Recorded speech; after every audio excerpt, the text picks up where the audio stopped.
are live, you are live. Hello everyone, and I think I've just spotted a bush baby up in the tree here. It'll be wonderful if we get a glimpse of it, but it's a huge gamble. Yeah, I don't know if we can. Just gonna make a high pitch noise to see if we can't get its attention. It's a nocturnal primate, which is somewhere in the middle of where I'm shining that spotlight now. Let's try and creep a bit closer. Welcome on board a LiveSafari, everyone. Some of you may be joining for the first time. Huge welcome to all of you. To the regulars, welcome back, and really looking forward to the prospects of this morning. We are currently obviously trying to work out where this bush baby's gone, but we've got good news. The Nkuhuma Pride was on Djuma last night. Oh, well, the bush baby's done a runner. So we'll leave the bush baby to its own devices in this wonderful jackalberry tree. I think it's hopped away. Hello, and good morning again. Now I can see you guys. My name is Scott. I'm teamed up with VM on camera. James is out with Brian on the other vehicle. And like I say, the Nkuhuma Pride did come onto Djuma last night. We heard them roaring at about 8:30, very close to camp, and headed out and found them on the quarantine clearings. It was just 4 of them that we saw there, 4 of the 5, and they were very, very vocal. Angie, Kevin, and many others sent through updates, also hearing them calling, and apparently you also got to see them at the Djuma waterhole camera. So, I'm glad some of you got to see them. Now we need to try and work out where they have gone. I see something slept on the ground here. I think it's a hyena though, not the lion we're looking for. Tricky tracking in the dark, so I'm just going to be taking it a bit slowly here.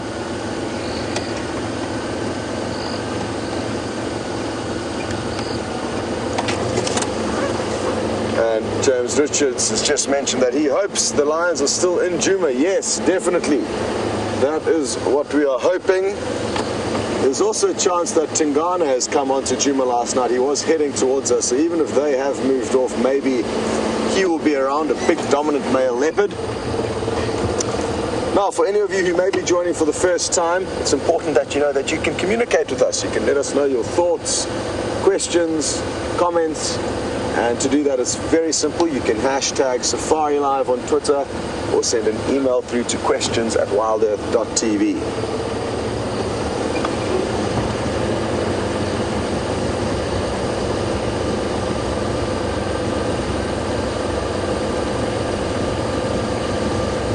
To Sparkle, who's watching on YouTube. You would like to know, what is a bush baby? It is one of these small nocturnal primates. Got a picture of one here in my book on the top there,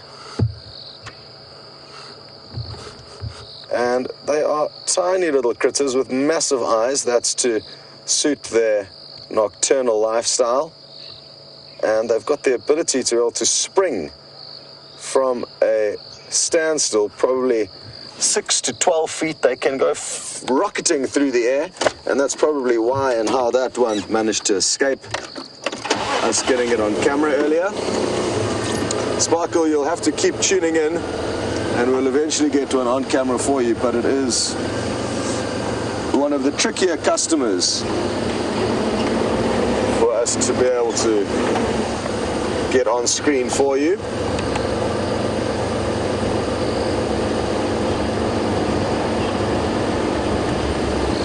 I'm hoping that these lions continue to call a little bit into the morning, and after hopefully James or myself or another vehicle driving around here will hear them, and that way we'll be able to try and fine-tune exactly where they are. Now, I did check for their tracks.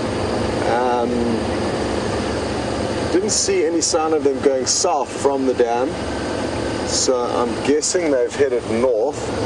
I'm checking up in this direction. James is also in the area trying to work out what's what. So we are jointly trying to track down these lions.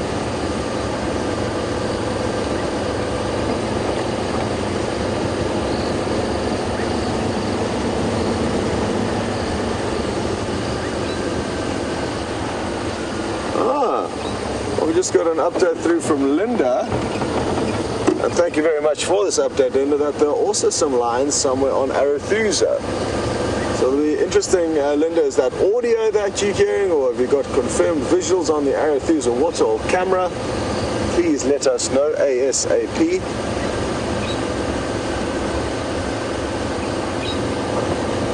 And either way, it might be worth us heading across there.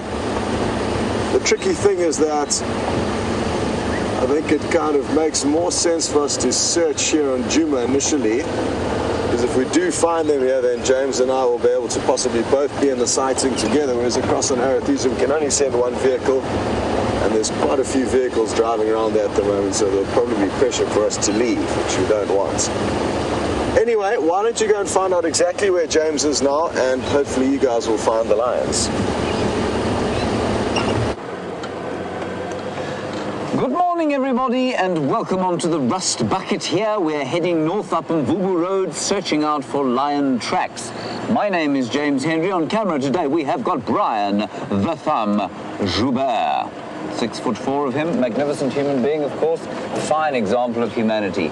We are now heading, like I say, hopefully to find some lions. I found no further tracks from the tracks of last night's pride that were yelling their heads off all around us for most of the morning. Now, as Scott has no doubt told you, you are on a live sunrise. Well, we might get a sunrise today, safari. Well, I've told you my name. By being live, it means that you should talk to us as often as possible. Hashtag Safari Live if you want to tweet, like some of the dim morning chorus that we can hear, or questions at wildearth.tv if you're on the email.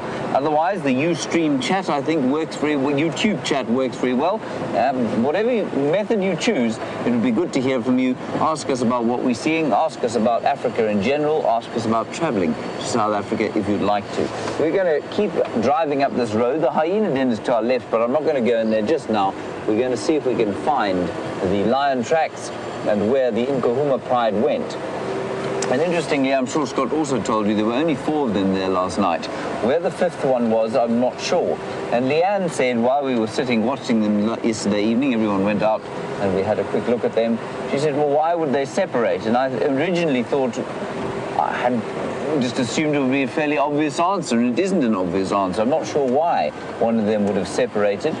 Perhaps has gone off to try and seek out the Birmingham boys to mate, perhaps got separated during a hunt, and maybe that's why they were roaring like they were. Perhaps just sort of stayed behind somewhere like one of them did. Apparently 3 of them moved off at the end of the night and one of them just lay there. So it'd be very fascinating to know, if we can find them this morning, how many there are and what the distribution is. Anyway, that is the plan for the morning for now.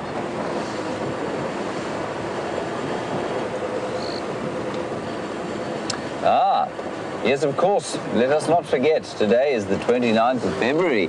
Thank you very much, Curious One, for saying happy leap day. Yes, happy leap day to you too. And remember, ladies, this is your day to ask men to marry you, apparently. That, of course, is a ridiculous tradition. Any day is just as good as the other for a lady to ask a man to marry him. Normally, we're just too scared to do it ourselves, you see.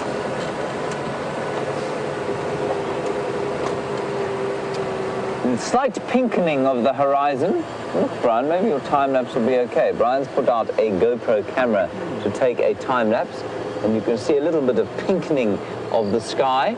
That's actually really pretty, with the blue shining through there. We've had no sunrise and no sunset for the last 4 days, which, of course, to many of you would be very distasteful if you came to Africa, but to us, a real joy, given the blinding heat of the current summer. We're staring down the barrel of a very hot week this week. I think then it'll start to gently dip down towards the autumn.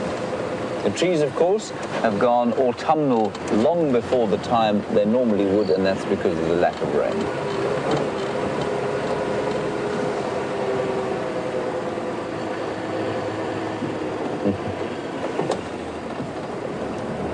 Hello, monkey. Monkey. Oh, what's that? It's a duiker. Monkey man? Just before I answer your question, monkey man, let's just have a look at this duiker. I've managed to find 47 duikers yesterday.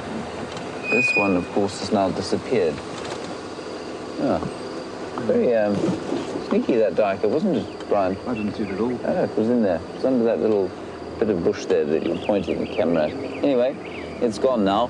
Monkey man, you would say, can I find you a rock python? I'd love to find you a rock python. I find them the most fascinating snakes, largely because you can pretty much interact with them without them trying to stick nasty amounts of venom into your body, which is a great advantage. So I would really like to find an African rock python. Beautiful, beautiful snakes. And I will do my best to do so. You also want to know if we get trumpeter hornbills here. We don't as a rule, but they do come through from time to time. So every so often you'll hear that plaintive cry, and it sounds almost like a baby's wail. If you've ever heard a trumpeter hornbill calling, that's what it sounds like. In fact, let's go on to the cut line rather so we can see the tracks more clearly. And monkey man, you'll find that they'll pop through every so often. They'll settle, especially if there's sort of fruiting tree or two. They'll settle for a couple of hours and then they'll move on. But normally they like to be where there's water, on a river, or in a more forested area than we have here. So the four hornbill species we get here would be the red-billed, the yellow-billed, the grey hornbill, of course, and the ground hornbill. Then every so often you'll get a crowned hornbill that'll come through. And then every so often, even more rarely, you will get a trumpeter hornbill that comes through. And for those of you who don't know, a trumpeter hornbill, it looks like our standard issue hornbill, except black and white. You can tell definitely that it's a hornbill, but it's got a very big casque, which is the top part of the top bill, and it's a sort of echoing mechanism, apparently, that helps their call to travel miles and miles. Thank you, monkey man. Good question. I think that's Scott behind us. I'm just going to keep checking along the road here to see if the tracks of those lions came out. Of course, we got going quite early this morning, and so I didn't see anything in the way of tracks.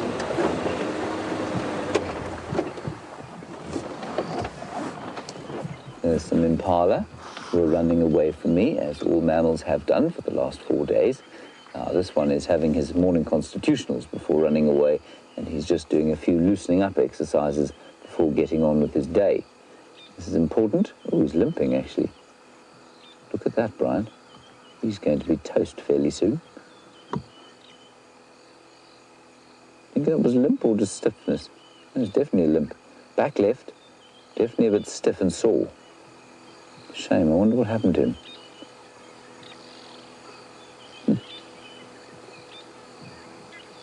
Now, a question from Jamie Mack, I think was the name, or Jamie Mack, I can't hear exactly. I want to know about the large pride seen on Nkoro. I'm not sure which one you're referring to. I know yesterday that the Styx pride, 3 females and 3 Birmingham boys were found on vessels, which is just near Nkoro.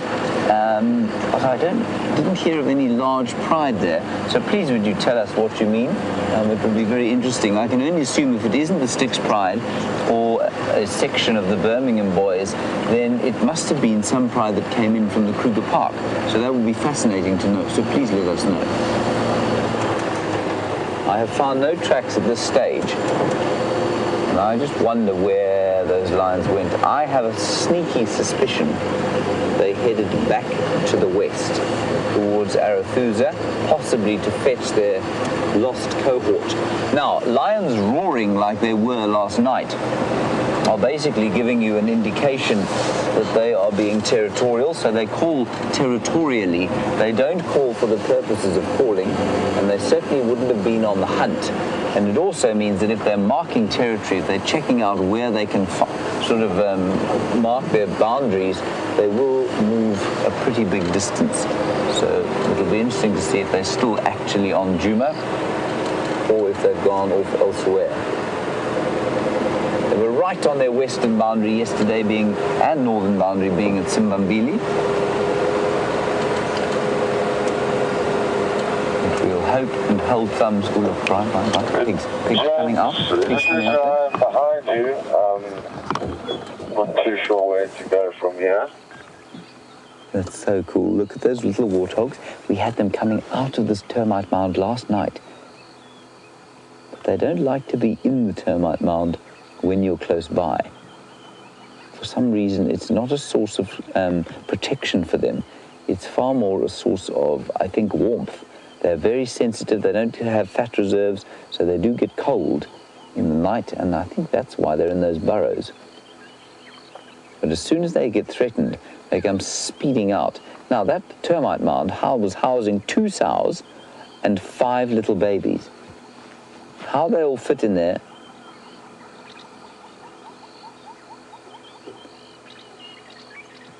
I mean, that's a tiny little mound. I'm just going to get hold of Scott on the radio. There you go, James and I are trying to follow up on the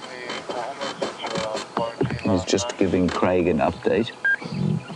Alright, copy. I'm gonna just check east and I'll come make my way and give you guys a hand. All right, let's carry on.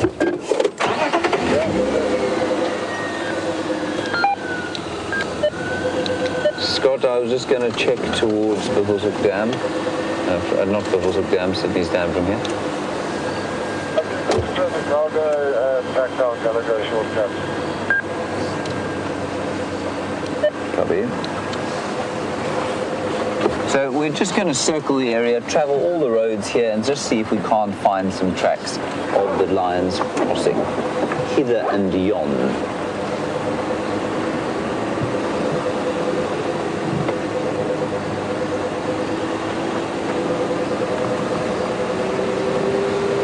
Now, Linda, we will answer your question with a visual aid. Brian, would you point the camera at a piece of green grass? Linda, you are in Washington, Lakewood, Washington. Look, there it is. You wanted to know if green grass was coming up? There it is coming up. That is 2 days of growth. Just 2 days. Isn't that amazing? That 2 days ago was the brown, sort of golden color that you can see underneath the leaves. And so the grasses have come up, but you can see that leaf litter on the ground is not normal for this time of year. And while the grasses have recovered to some extent, you'll find I don't think that the trees are going to recover. That one's definitely not going to recover. It's very dead. That one is not suffering so much from the drought as from being ripped off a tree by an elephant. I'm just waving at Scott Dyson, who's behind us. It would be great ignominy if I were to drive over the lion tracks, not notice as he came up behind me, and then he was to say, oh, but the lions have crossed there. So I shall stare intently at the ground.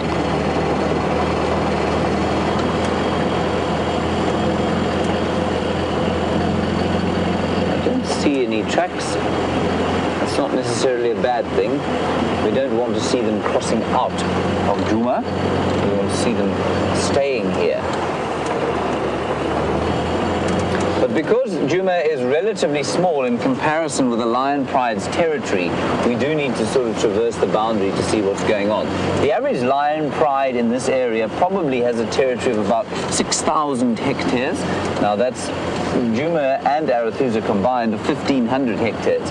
So we're looking at about a quarter the size of a full lion territory. So wouldn't be surprising that were those lions to be marking territory, which they certainly were when they were calling last night, it wouldn't be surprising to find them having crossed out to go and patrol another part of their territory. That said, they may have fallen upon some kind of unaware antelope or unaware zebra and it'd be eating that somewhere. It would also be exciting. Well, not for the zebra, of course, but for us.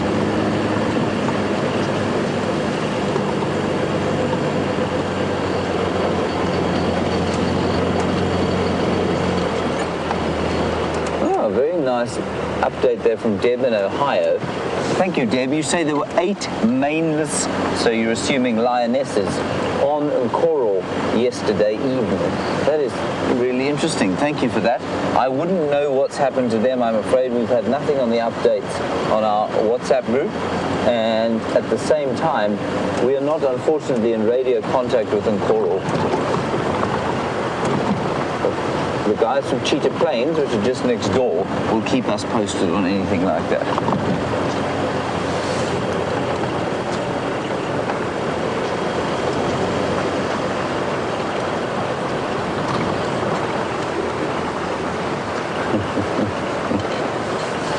Hello, Clown Sharon. Clown Sharon, you want to know if lions have got a typical or recognizable odor that can be used to track them? No, Clown Sharon, not to our noses. There's no question, though, that animals can smell them. I thought for a while that they were fairly odorless, but I've watched now their potential prey. As soon as the wind changes and they become aware of the scent of the lions, their prey definitely reacts quite strongly. So yes, they do have a scent. It's too weak for us as human beings to follow. I think you could follow them with dogs. With trained dogs, you could definitely follow lions. But absolutely, they use the wind. And we watched the other day, Scott was tracking the Nkahuma Pride as they stalked a herd of buffalo, or 2 buffalo bulls, not really a herd, so much as a pair of friends. And there's no question that they came around the wind to specifically use the wind. The wind was blowing in from the southeast, and they moved around. The buffalo came in from the northwest, and the buffalo were totally unaware of them until there was a slight change in the wind, and suddenly you could see the buffalo look up and sniff. So yes, they can definitely smell them. But as you say, their horrifically stinking scats are the most distinctive kind of smell that there are.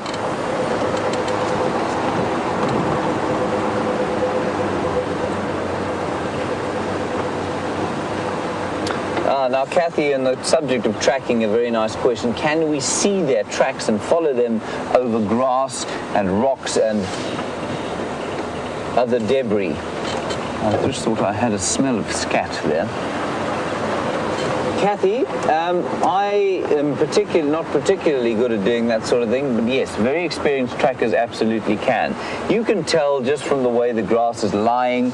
It does depend. I mean, if you can't track it across bare ground or across a bare rock, you'll never be able to track a lion, for example. But very experienced trackers will be able to follow lions and leopards through this kind of landscape, because they do leave very slight scuff marks as they go. And you can do it. There are some conditions in which you can't, of course, but through this landscape, yes, experienced trackers will be able to hopefully follow tracks of lions and leopards. Okay, let's go across to Scott, get an update from him. I'm going to check the dam here and then head further south.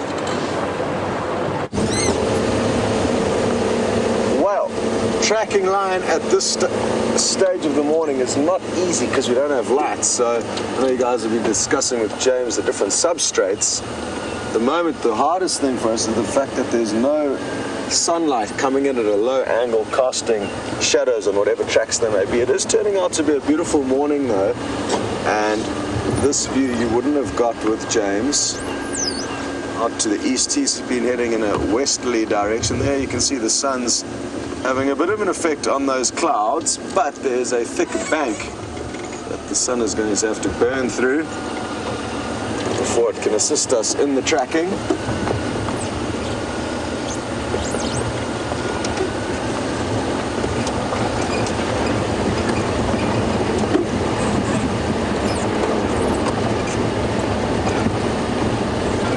Hello Mary in New York, you are coming to stay at Arathusa in September. That's wonderful news, and you must be very, very excited. It's a great time of the year to be coming in general, but it's going to be interesting to see what happens regarding the drought. Either way, it's a nice time of year to be here, and yes, you'll definitely be able to meet up with the crew. I would say just maybe a month or so before you come out, maybe just pop a reminder to the final control room that you'll be coming, and they will put you in touch with the necessary people to coordinate that plan. But now, because it's so far away, you don't have to worry about too much, but yes, you'll definitely be able to come across and check out the crew. Basically how it works is you'll come before your afternoon drive, get to meet our crew just before we depart, go into the final control room, see a little bit of what's happening there as we do our pre-flight checks, and maybe watch the initial part of the drive before continuing on your own safari. So that's usually how we do it.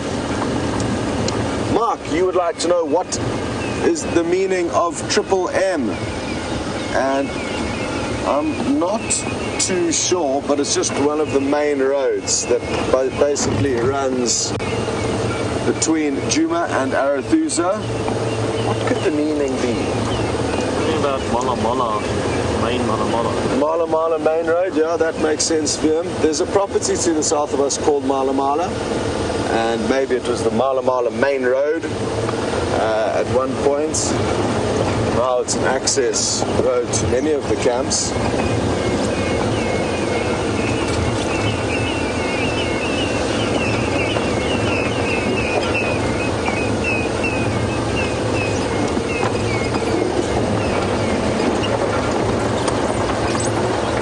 Hello Anna, on YouTube you'd like to know, how do new prides of lions form? Basically what will happen from time to time is a large pride will split up into smaller prides. Sometimes even small prides split up into groups of two. I mean, there's no set rule as to how a new pride will be formed. Like I say, sometimes mega prides have portions that branch off, and sometimes even small prides of 4, 5, 6 females will split up. But generally they tend to kind of stay as a core natal group that new lions keep getting born into a certain area. But occasionally there are splits or breakaways. But like I say, there's absolutely no set formula to how and when that should happen.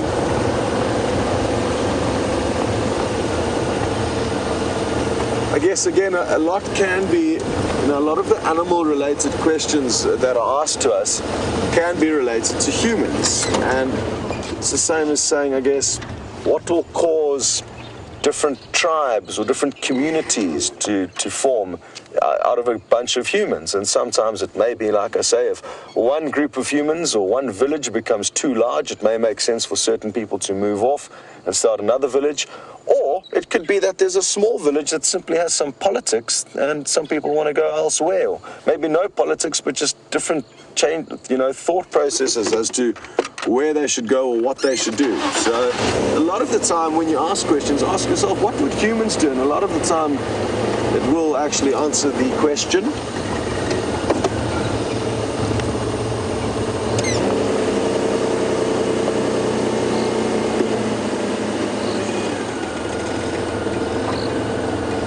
Bob in Canada, I wish there were black leopard or black panthers here on Djuma.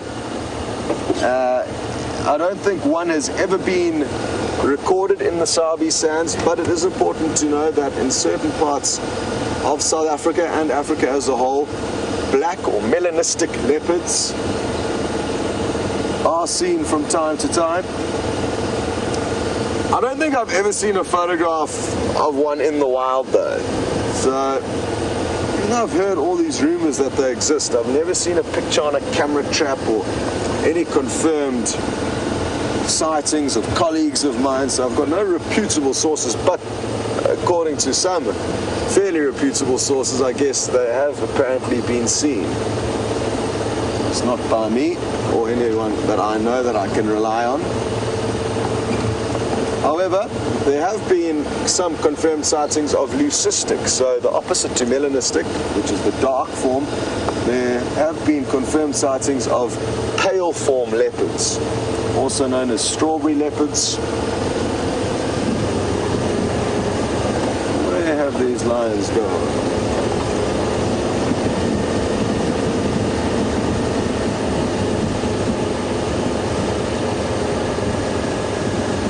Hello to Ava, who would like to know if the ladies will ever call out in the hope that they will attract males to them. Yes, certainly. Again, just like humans, will women sometimes shout out in the hope that they will find men? Yes, and will they sometimes just chat amongst themselves and other groups of ladies? Yes, that's their form of communication, roaring. So yes, they will sometimes be calling the males, sometimes be telling females, sometimes females within their own pride where they are. I'm guessing that's what actually happened last night, because there was only 4 out of the 5 lioness here.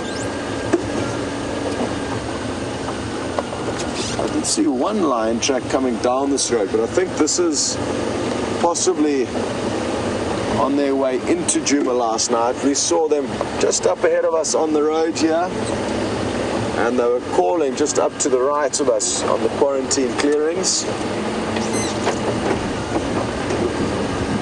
We need to try and work out where they have gone from here, not how they got here.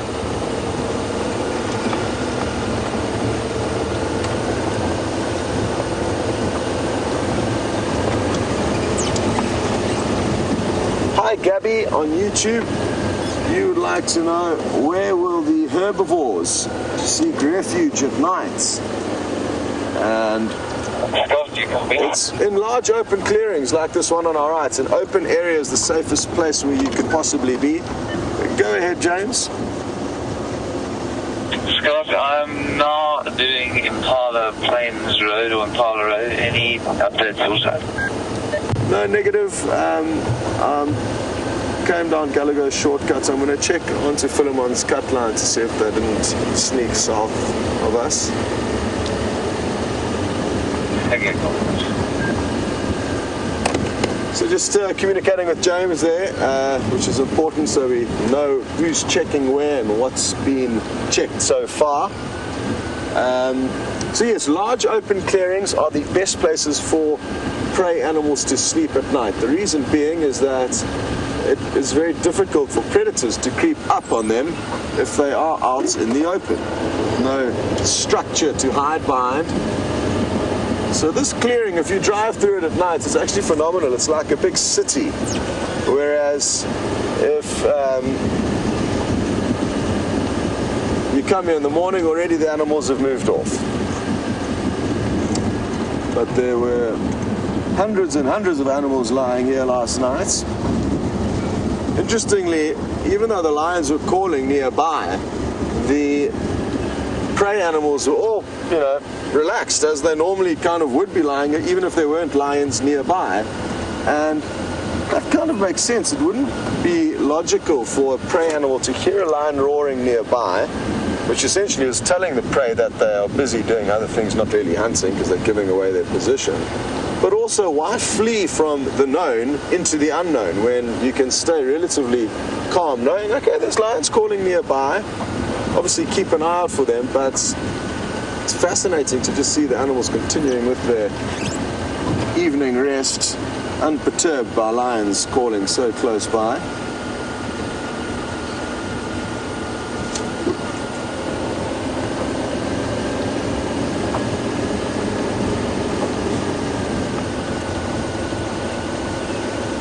Hello, Joel in New York, also on the topic of predators sneaking up on their prey. You would like to know or confirm that the drought is obviously beneficial for predators. Yes, because their prey becomes weak, sometimes just falls over, and they don't even have to run after it. They can just walk up to it and feed on it. So yes, their prey will be a lot easier to catch and consume as they become weak without food. Oh, this is a beautiful view. Let's have a look here while I continue, Joel. And you'd like to know if it's more difficult for them to sneak up on their prey. Yes, it is, I guess. So even though there's not as much vegetation and cover, look at how awesome that is, which does make their lives a little bit more tricky. I think on the whole, it is going to be an easier time for them. I mean, a lot of the vegetation, especially in the Sabi Sands, it's thick. It's just varying degrees of thick. It's not as thick as it would be in the summer, but there's still a plenty of cover, especially when hunting under the cover of darkness, for the predators to sneak close enough up to their prey.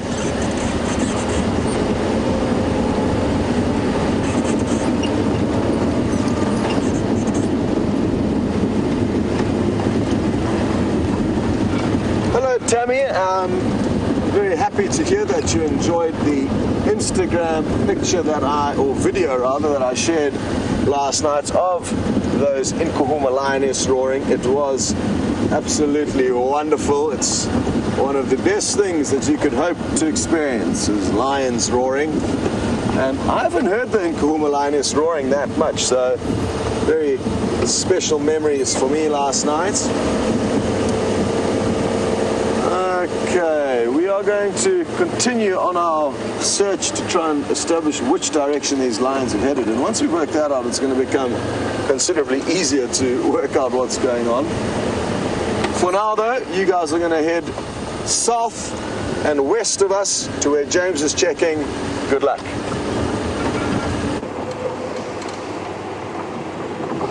Up ahead, a storm seems to be brewing in the far west, but we don't seem to have any kind of rain predicted for the day. That said, of course, as we know, the weather predictions of the area are generally to be as believed as the politicians of this fine land in which we find ourselves. Politicians in any land, to be honest. Right, we've come down a place called Impala Plains. You can see a vast plain set out before us, and that is covered in a swathe of green grass, also just 2 days old. And we had a question about the green grass earlier, and here it is. And there is a crowned lapwing. And the crowned lapwing will be very excited because he's found some termites. You see him there? Watch him eating the termites. Come on, lapwing, don't let me down. Eat a termite. Now, the lapwing's structure is very clever, especially this one. He has no back foot, and that's because he is a runner, he's a courser. See, he runs after his prey. Few steps, tips over, eats, few steps. And because, oh, there's another one. And he'll be running around today. Because of the rain, there will be an emergence of insects. I think there's going to be some warmth today, so there will be even more insects, and that will make all the insect eaters like him very happy.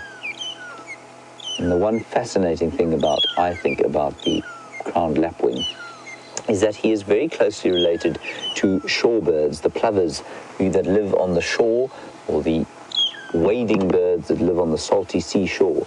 And because of that, he's got this amazing gland just above his nose through which he exudes salt. And what that means is that he's completely independent of water. He can survive without water as long as he's got enough insects to eat. He can exude the salt from his body through that special salt gland. That's why you find them in deserts and very dry areas like we currently find ourselves in.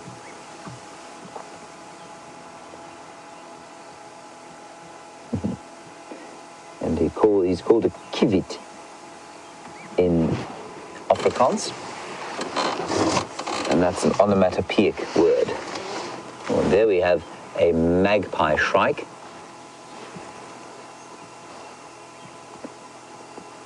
Hello, Anne in Australia. You've been keeping all sorts of lists since you've been watching, and you've been watching us for 2 weeks. And I think you say you've got, I'm just going to ask for the numbers again.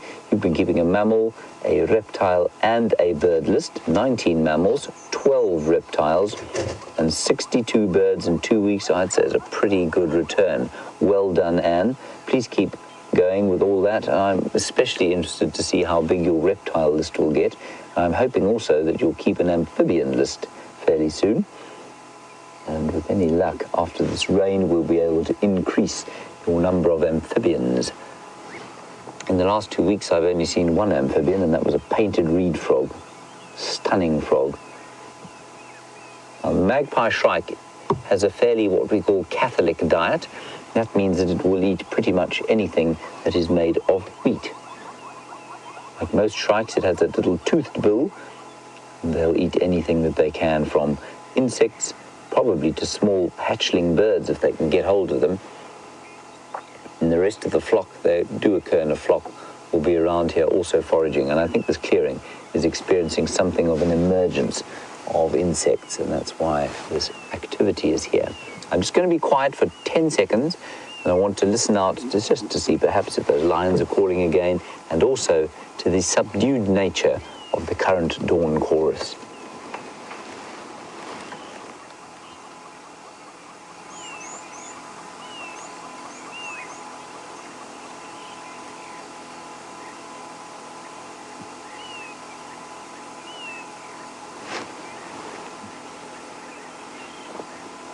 And there you have it. You see how quiet it is. Just the odd hornbill going in the background. One or two drongos going in the distance. A southern grey hornbill, but way away. It's a very quiet dawn chorus, typical of this particular year. This particularly dry year. Anyway, I love the sight of a grey horizon like that.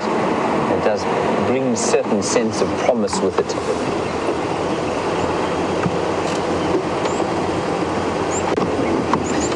Now we are driving through a clearing here, and Stefan and Sparkle, you're after a fairly large bird. You say, do we get ostriches here? Yes, you may find them in a clearing like this. They're very unusual in the Sabi Sands. I have seen one or two though, and they do occur naturally in the Kruger Park. They do like open areas though. They won't like to be in woodland because of course they cannot run away from things that want to eat them in woodland. And astonishingly, their major predators out here of course are lions. It's just kind of incongruous thinking of a lion trying to take down an ostrich, I find, but that is what would eat them. They're not that common out in the Kruger Park, but they are certainly around the place. Much more common in the Cape, in the drier Karoo regions. They're very good in the desert or semi-desert are ostriches. The other thing, the reason we're down in this particular area, apart from just checking if the lions have perhaps crossed west, we're now on the western fringes of Djuma, is to see if Tingana didn't come east.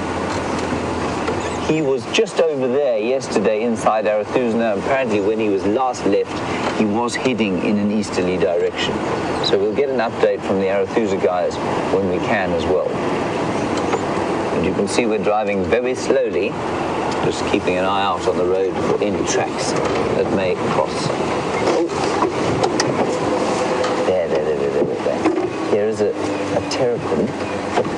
The water's relatively clear, so we might be able to have a look at him and see whether he's got those tentacles that a marsh terrapin is supposed to have underneath his chin.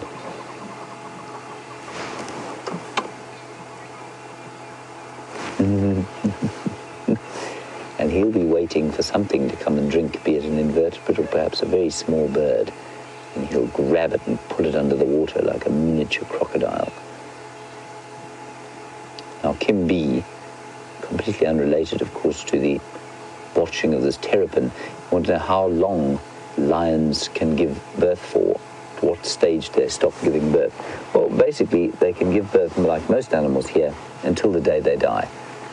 Very few animals will go through a stage of menopause. We as human beings are relatively unique in that regard. I think you'll find elephants go through a similar phase.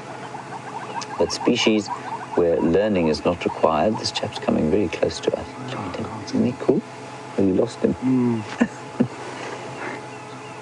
I just don't want to move.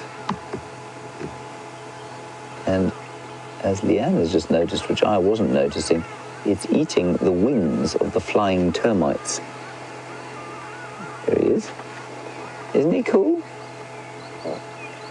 Now, just for those of our viewers in the United States, I know that you'd use a different term for turtles and tortoises and that sort of thing. This is a terrapin, and it would be basically defined as a freshwater turtle. A turtle we would define as a chelonid that lives in the sea, and then a tortoise, of course, is a land-dwelling chelonid. Right, gone. Beautiful. Really nice terrapin sighting there, Brian. Well done. Good job.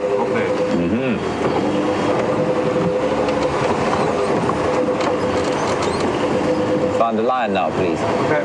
Yeah, or a leopard. Not fast. Either one. There we do see the lightening of the horizon, which is quite nice. We're going to have quite a pretty day ahead. It's always lovely when the cloud breaks up the sun out here.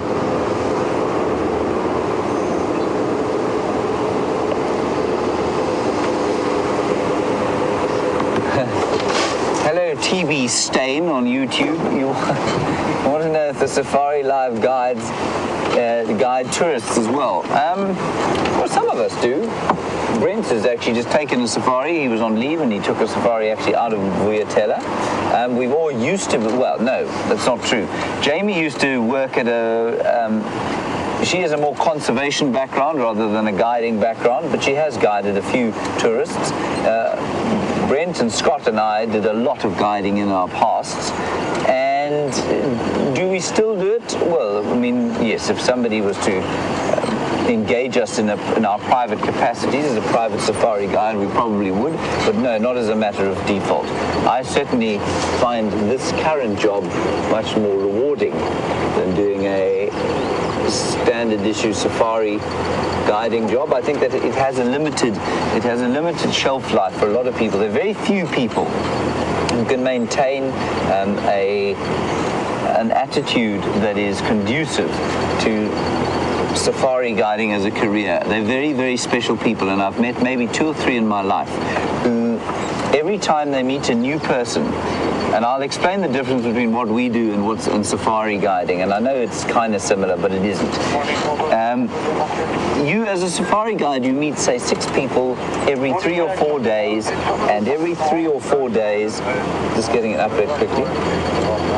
So every 3 or 4 days you meet new people, and for them it's a journey of discovery. It's new people coming out to your country to see your space, and it's a new thing, and they will ask you almost the same questions every single time. And there are very few people, and they are very special people, who are able to then maintain that enthusiasm for the same questions and to enjoy and revel in the moment of discovery that their new guests have.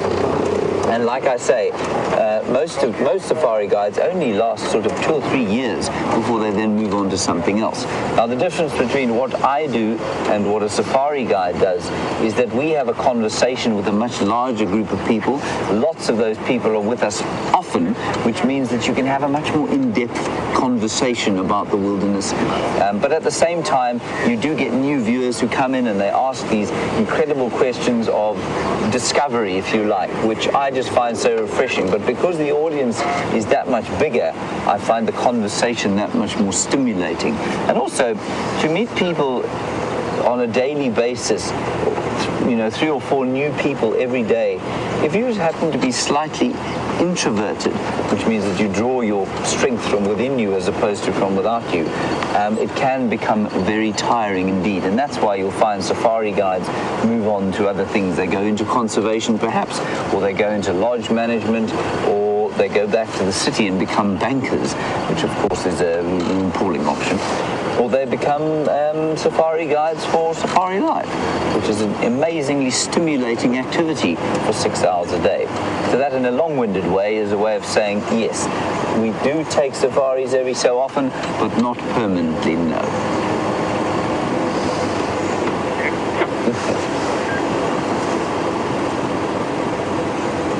Jim Butler, nice question on Twitter. You say, what is the question that we get most often? I'm going to split that into as a safari guide and then as a presenter. Well, it's probably the same thing. I think I can't give you the exact one, but most common questions: what's the most dangerous situation you've ever been in?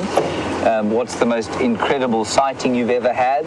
And yeah, those are the 2 most common questions, in fact, of any safari guide and in fact, on Safari Live as well. I think those are the most common questions, often about the danger of the area. And I think it's danger in many respects to a lot of people translates into the romance of what we do here.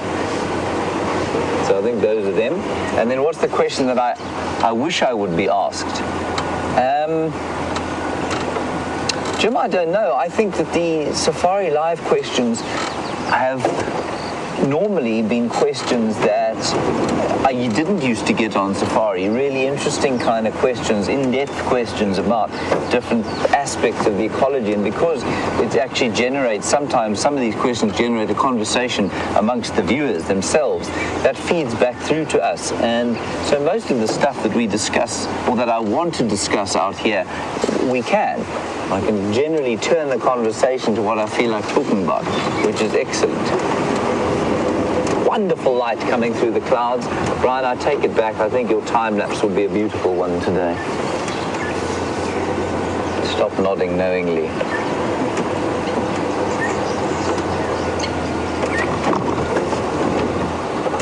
Susie R., I've got some kind of an explanation from you about, here's some zebra. Let's just have a look here. About turtles and terrapins, and you say in the southern states you call turtles terrapins. And then there's something about a gopher, which I didn't quite get. Oh, you call turtles and terrapins gophers. Well, that's an interesting thing. I thought a gopher was some kind of a subterranean rodent, as made famous by that classic film. Brian, what was it called? Caddyshack. You haven't seen it? You should. Utterly ridiculous, utterly hilarious. Right, this is not a Caddyshack show. There are some zebra. Their bottoms in full, glorious sunlight. Of course, these are the most magnificent bottoms that we get to see out here. Well, they're not, Brian. Look at them. Fantastic. Rounded, strong, and stripy.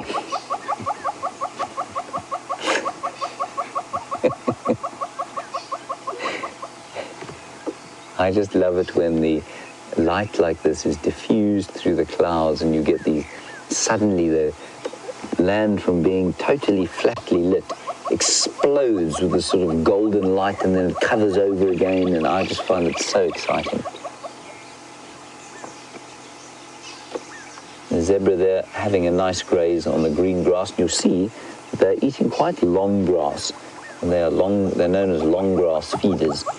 And so they'll often precede other grazers like wildebeest and impala, which will come through an area after the zebras have. And there's an interesting bird calling there. Can you hear it? It's a bzz, bzz, bzz, bzz. I can't see. I don't think we're going to be able to identify it into the sun there. I think it's a bunting. No, it's not.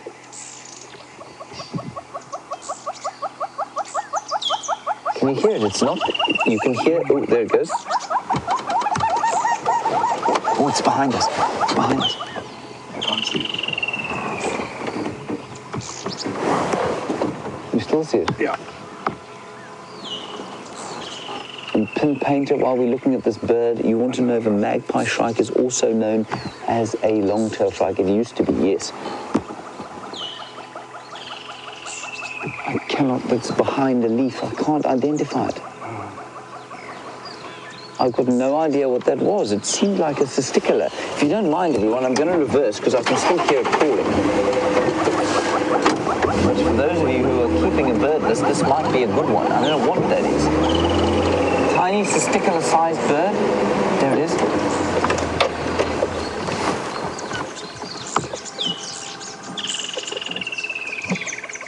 You still see it, Brian? There. Oh, it's flown off again. It's in this giant Balanites tree, Nicola's favourite tree. It was making a sunbirdish type call as well. Huh. Oh well. I don't know, everyone. That would have been really fascinating. Actually, quite a lot of bird activity going on here. We've got the kingfishers, some helmet shrikes, and that very strange call. Wonderful. Okay, on we go. The big bottoms of the zebras are still feeding off into the woodland, so we'll carry on down here.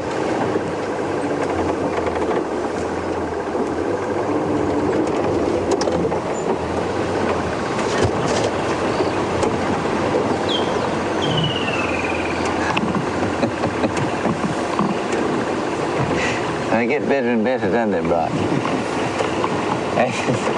New viewer with the name Pup Equality. I'd love to know where that comes from. Pup Equality. I'm not laughing at your question. I'm laughing at your slightly interesting name there. Pup Equality. Equality for the pups. Viva. You want to know what the silliest situation I've ever been on safari is? Well, as a safari guide, or there's some giraffe.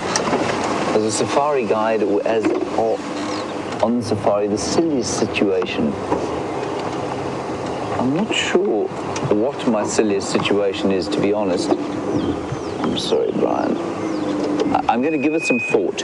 I'm just going to show you that we have seen some giraffe in the distance, and as we look at them and see if they come any closer, we'll listen for some lions. Let's head across to Scott. He's got something else to show you.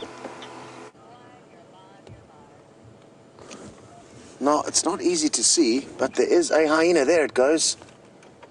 Moving through some very thick bush. We are on our eastern boundary here. It should pop up into another little clearing there. There it goes. And wouldn't it be nice if we could have a chat with that hyena and ask it about its evening, what it got up to, what predators it saw, how many leopards it came across, where it thinks the lion may be. Sadly, we can't though, but at least we did get to see it. This is the eastern boundary of Djuma. I've spread my search party far afield, and I'm essentially going to work my way back in from our perimeter, trying to just work out where these lions have gone. Saxon and Aubrey, two of the Djuma guides, have just got out. They've got trackers on their vehicles perched on the hood. And tracks head east from the Gallagher waterhole, and we've looped through that area. No further sign of them. Good morning, good morning. So, just an update for you. I've apparently in the Dutch, I think the Sands back has crossed into Weirtella. Oh, good heavens. Mbambili, one night time. The wild dogs are on Djuma. They've just crossed in. So I'm sadly on the wrong side of the property, but James is on the correct side. Right in our northwestern corner of the property, the pack have crossed in. It's the Sands pack. And isn't that awesome news? So, James is going to be dropping the clutch and hurtling in that direction. And I'm sure Texan and Aubrey are also going to head in that direction. So I don't think we will. There's going to be quite a lot of vehicle traffic there, so we'll continue trying to search for the lions for the time being. We'll maybe join up with James a little bit later though, because wild dogs do move so quickly. They're very hard to keep up with, and the more vehicles in the area, the more chance you have of staying with them. As I was saying though, before we got that awesome radio updates, there have been tracks found of the Nkuhuma lioness. They're heading east, and we have checked around, no further sign of them. They could be in one of the large blocks in that area. Maybe they've made a kill successfully and are busy chewing on it. And they haven't maybe moved as far as we would have thought. Or maybe they've just been moving over portions of road that are very hard and difficult for us to see their tracks on. Hopefully time will tell, and we're going to work out where they've gone. The problem we face now is that everyone who was initially looking for the lion has given up, and they're racing towards the wild dog.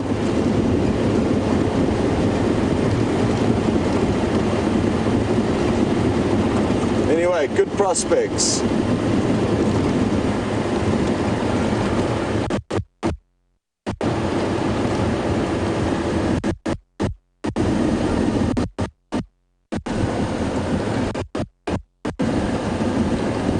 Hello, Mark. You would like to know which is the last or most recent large African predator that has gone extinct.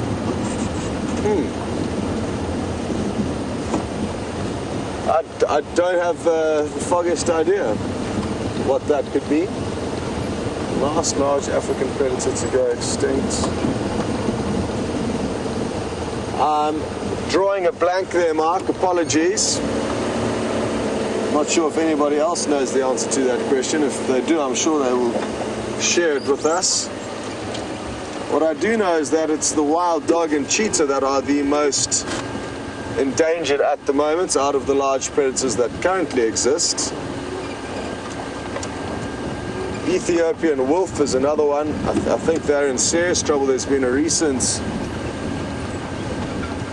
rabies epidemic in the Simeon Mountains. They're also called the Simeon wolf. So I think there are about 400 or 500 of those left in the wild, and they've lost a large portion of that population in the last year or so to rabies. So they're in trouble, but in terms of one that has actually gone completely extinct, I don't know.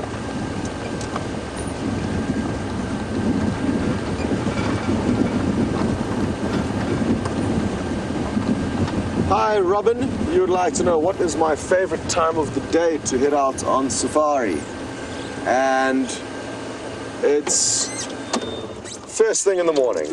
The thrill of the unknown of what's happened the night before is what really gets me excited about the morning.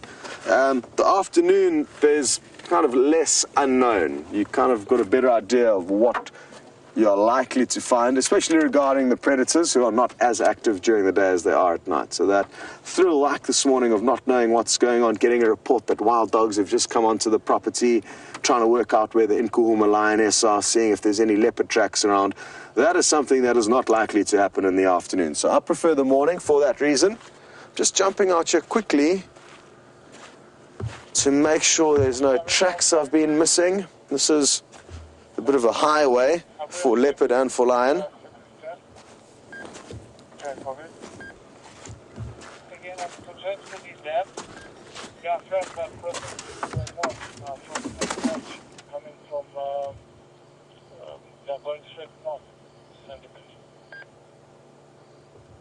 Okay. Well, the lion are now spoken for. They have crossed north into Buffelshoek, according to their tracks. So we can stop worrying about looking for them. And we too will now join in. Okay, we need to send you to the dogs quickly. Okay, false alarm. Sorry about that.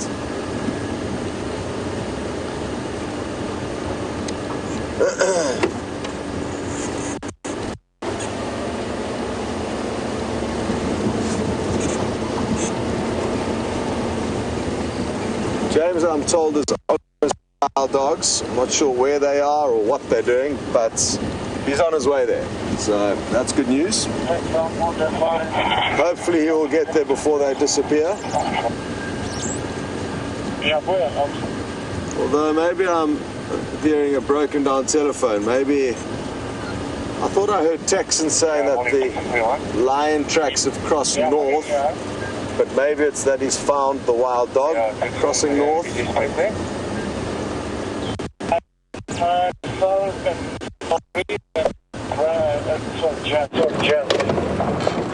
There we go. Dogs, everybody. Dogs, dogs, dogs. Just sleeping here. They're just. We arrived here and we thought they were going to cross north. I think they may still cross north, but they've just lain down here in the clearing. Whew. We drove here at a substantial speed. This is so exciting. My favorite thing to be doing in the bush at the moment is looking at wild dogs.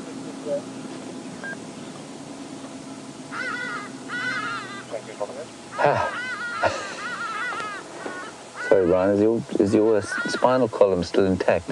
Barely. Is it shorter than it was before? Yeah, a little bit compacted. Isn't this fantastic?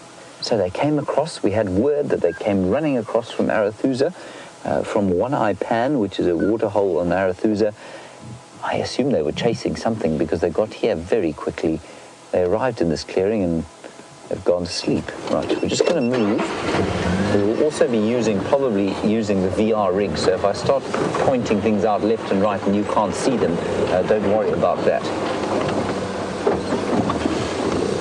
You tell me when you're recording on that thing, will you?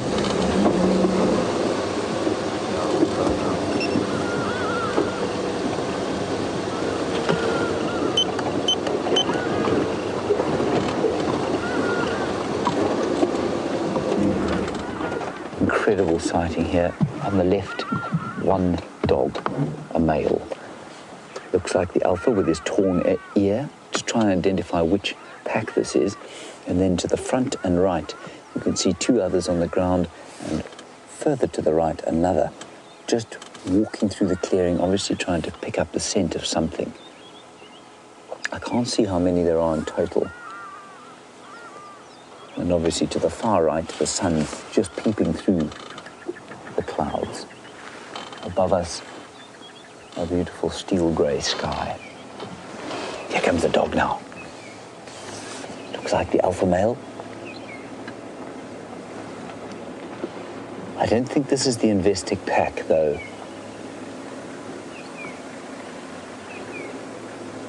Isn't this magnificent? Look how close he is. He's only about maybe 3 meters from us.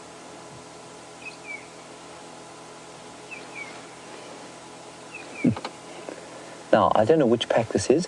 I'm going to guess that it is the Sands pack, simply because I don't see all 12 members of the Investic pack. And this chap, the alpha in the Investic pack, has got a mangled ear, but I think he's got 2 mangled ears. Here they go. They're moving now. They're on the move. Probably going to cross to the north, but let's follow them anyway. Keep looking to the left. There's another game driver, obviously, and 2 dogs in front. The male in front of us, and then in front of that, another one. There, straight underneath it. Just look straight in front of us, underneath the tree there. There's another one lying down. 3 to the left, 1 in front, 1 further in front, and 1 then in the center. So we've got 4 actually to the left. And Linda Gray, if you agree with me, you say this is the Sands pack. So we've got 1, 2, 3, 4, 5, 6, 7. One of them's got an injury there. Just a nick on the shoulder. You can see the one on the in front of that little group. Looks like a youngster, a pup from this year, and they look to be crossing north now, unfortunately. Oh, going into Biffles Hook, everyone. What a brilliant sighting.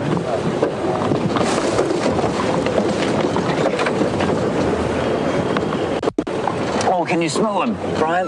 Delicious. Beautiful smell. Zoe, on Twitter, you want to know, you say, oh, hang on, I'll get to you now, Zoe. I just want to get past these. Let's go and drive. Up, Sharon. Morning. Oh, there they go. They're going into Biffles Hook. I'm just going to stay parallel with them for now. There they run. Just see where they go. We can't go in there, unfortunately. But Zoe, you say you didn't think that about dogs out here, of course, because they're not considered an iconic African animal normally, are they? You're absolutely right. They're not like coyotes, though. They are much more like wolves. They are the African equivalent of wolves. Very similar social structure, very similar hunting strategy. Yeah, they still, you can just see them going through the woodland there. I'm so glad we got to see them. Well, Brian, it's been lean times for me, but that's made up for it all, hasn't it? We'll just stop over here. There's a little bit of a clearing.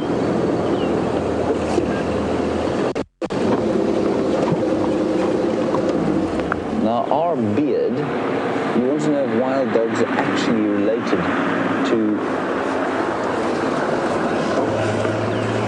related to domestic dogs, or if they are in fact like a hyena. No, they are related to domestic dogs in so much as they're from the same family. So they come from the family Canidae. The domestic dog, I suppose, would be known as Canis domesticus, which means domestic dog. They are not from the same genus, though, whereas jackals and wolves are from the same genus. They're from the Canis genus, so they're much more closely related. A step away from that would be these wild dogs, which are in the genus Lycaon, which is not the same. It doesn't have any other representative, so they're in a genus distinct from all the others, but that does mean that they can't interbreed with any other dog. But they are susceptible to other canine dog diseases like rabies and canine distemper. That's one of the reasons they are so endangered. Oh, marvelous.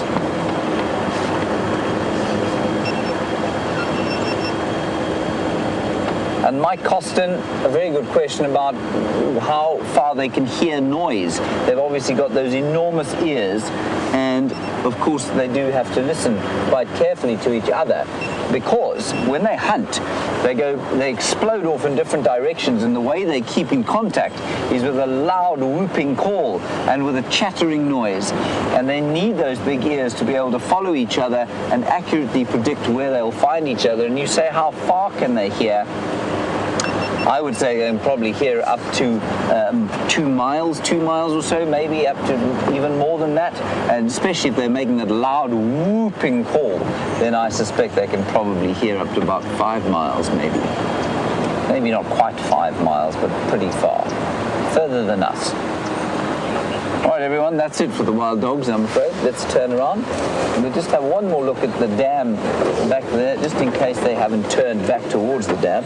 And I'll just keep listening on the radio to see if they don't come back this way. There's a very chilled out looking impala in front of us there, so I don't think they're coming back this way.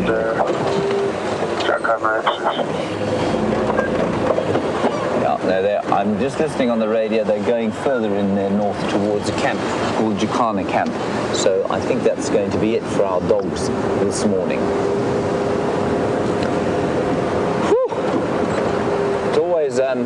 It's always something of a breathe out of relief when you've been chasing to get to see them. You're right, Rusty. Well done. Ryan, you okay? I'm all right. Yes, you're okay. I did hit one puddle that wasn't there before. That sent Brian sort of 3 feet into the air. Now, Kevin Blandy, you say those dogs look hungry and a bit beat up. Dogs always look hungry, these are wild dogs. They don't ever get that sort of fat look that lions get, where you can see that they've just had a giant meal. So they always look lean and like they're after a meal. They won't struggle to find something to eat today. They're excellent, excellent hunters. And yes, I agree with you that we saw that one that we had close by certainly looked beaten up. That's just a hard life of being a wild dog. It's not easy. They live a very physical life, and they live a life of running through bushes, and that's why his ears were torn. I'm pretty sure that's not from fighting. Just hang on a second. Sorry, go again with that.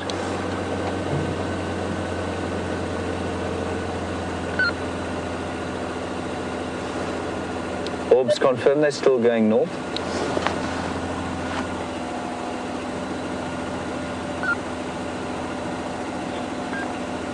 James, no, they changed direction. They're going more east now. Okay, copy, thanks. Confirm still inside Buffelshoek. Okay, they have turned east. It's a crossback on it, you know. Okay, copy, thanks. What we're going to do, we're going to go to the dam here. We're going to have a quick look, turn around and go back along the Buffelshoek cut line. Chasing something. I'm not sure if it was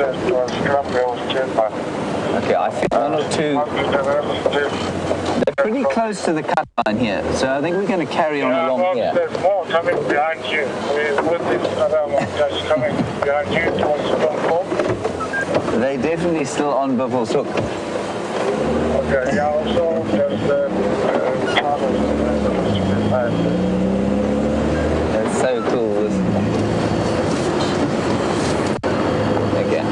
We'll just keep driving along here and see if they don't pop across, and we'll go to Buffelshoek Dam and see what's going on there. Is that all right with you, Brian? No, it's okay with you. Anyway, for those of you who don't know, I know there are a few new viewers. The reason I get so excited about wild dogs, they are Africa's second most endangered carnivore, and that makes it sound less impressive than it actually is. But they are highly endangered. There are only 450 left in this country, which is a tiny number. There are probably less than 2,000 left in the whole world. I'm just going to drive a bit quicker. yours coming from Buffelshoek Dam side. Sorry, Leanne, you're going to have to go again with that. There's some waterbuck on the road, an impala on the road, but I think they're coming towards here. Crazy's going to approach all next place. You can say that. Rich Levine, you're interested in what the largest animal a pack of wild dogs could take down. Here they normally only take down things the size of impala. It's very seldom that they take down anything larger than that.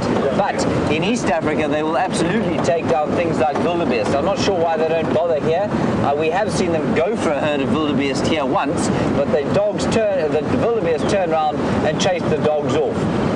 I think it's probably because impala are easier pickings. There's so many of them here. I'm just going to keep listening here. I'm on route to Matata. You can take your time there. I'm still just trying to sign.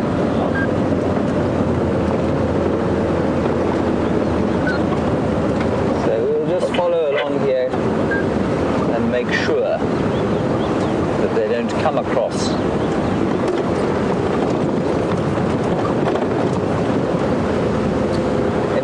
So, as I was saying, highly endangered. The most endangered carnivore is something called the simian wolf, which is found in Ethiopia, and it's like a jackal, basically. And it's a very beautiful animal, but not quite as exciting as the wild dogs. And you may have heard me say there to Brian, we could smell them, and it's such a nice smell. It's not it's a nice smell because it's an exciting smell, but it's not a nice smell because it's a delicious smell, is it, Brian?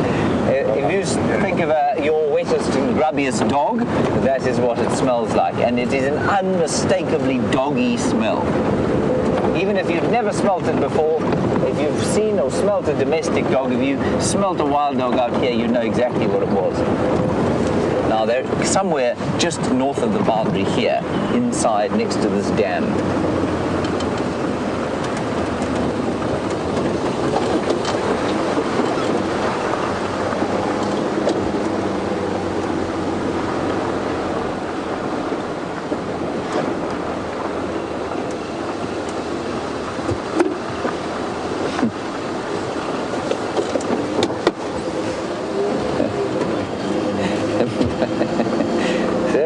Which presenter makes Brian the most terrified when on Ferrari Safari? Ferrari Safari is a term I don't particularly like, simply because it implies that we're maniacs. Brian is pleading the Fifth Amendment on that. Given that Sarah is asking from America, he's going to plead the Fifth. If you were a South African, of course he wouldn't. He would have to answer that question. But because you're asking from America, he's going to plead the Fifth Amendment, and he's not going to say anything about that. None of them scare me. I have complete faith in all of the presenters. They are the best. That's just a beastly lie. We're just going to drive slowly along here. Alright, thanks. There will be small problems about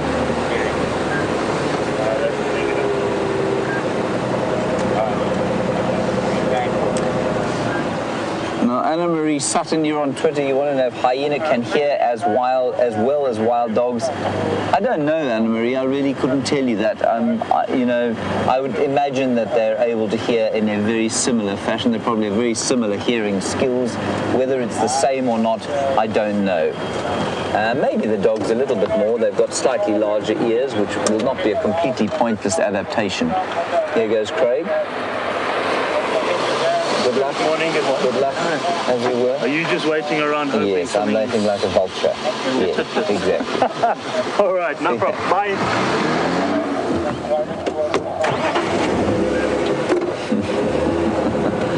Yes, he's exactly right.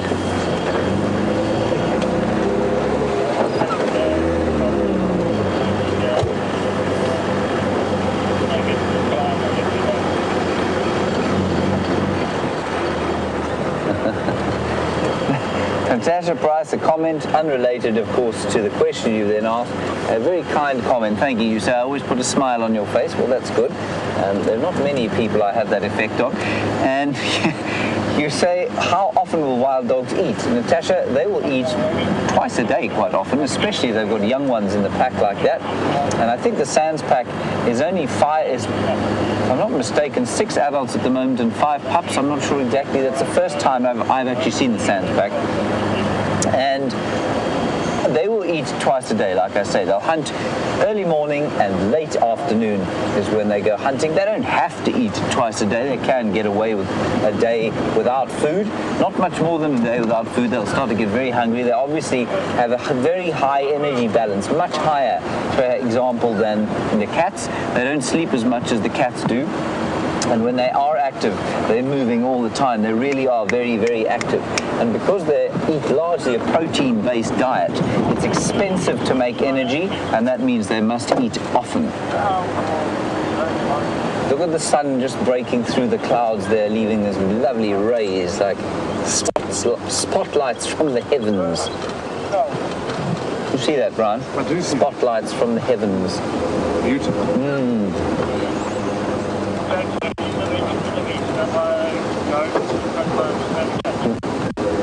Thank you, Kevin, Florida, making a topical comment there. According to the Oscars, you say the Oscar goes to James, Brian, Rusty. Thank you very much. I think the Oscars should go to the dogs, probably. Yeah. I'm assuming that the Oscars are going on as we speak.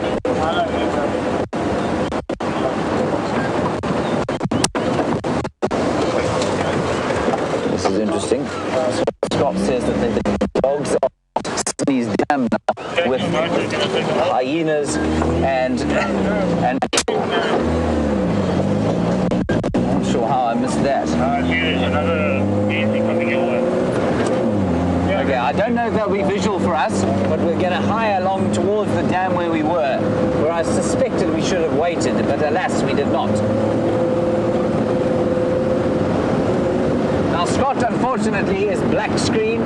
He doesn't have any picture at the moment, and that's why he can't come and kind of help out with this.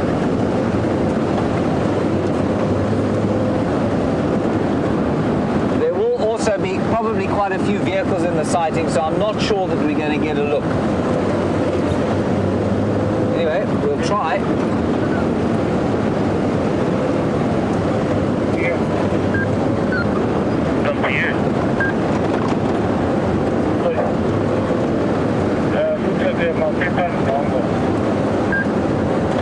Just trying to listen here. Text confirmed, visible from the boundary.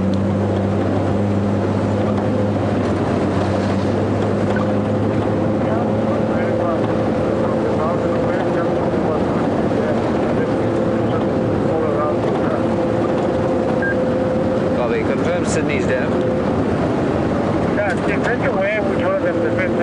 Okay, they're right where we found them the first time. I'm just not sure how many vehicles they're going to be there now.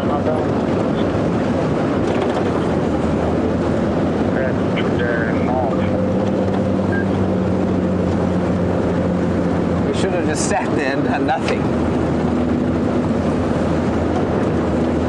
Anyway, at least we have a nice smooth road to drive on, which means that Brian won't be catapulted out the back. I turned around at one stage during the last chase and Brian's feet were in the air. He was holding on by his hands. Took you back to your circus days, didn't it, Brian?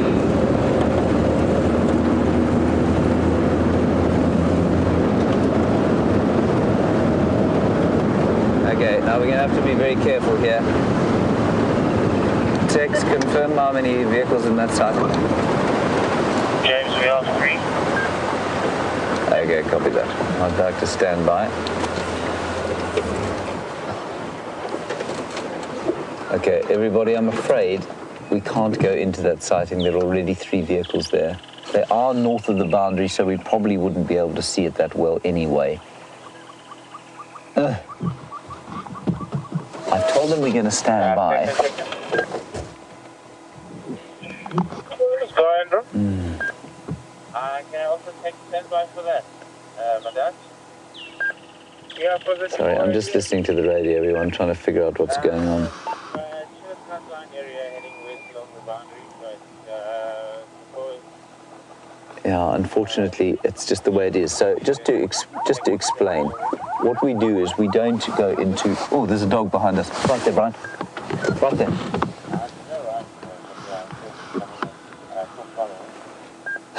That's nice. He's obviously using his big ears to try and find the rest of his pack.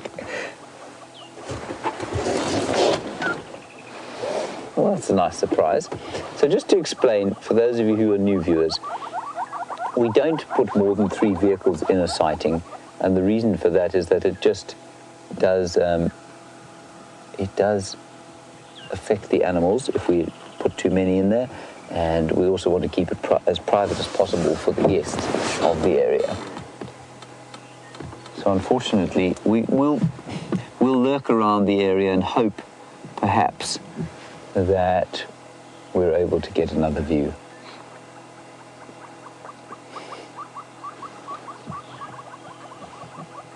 You can hear the hornbills calling.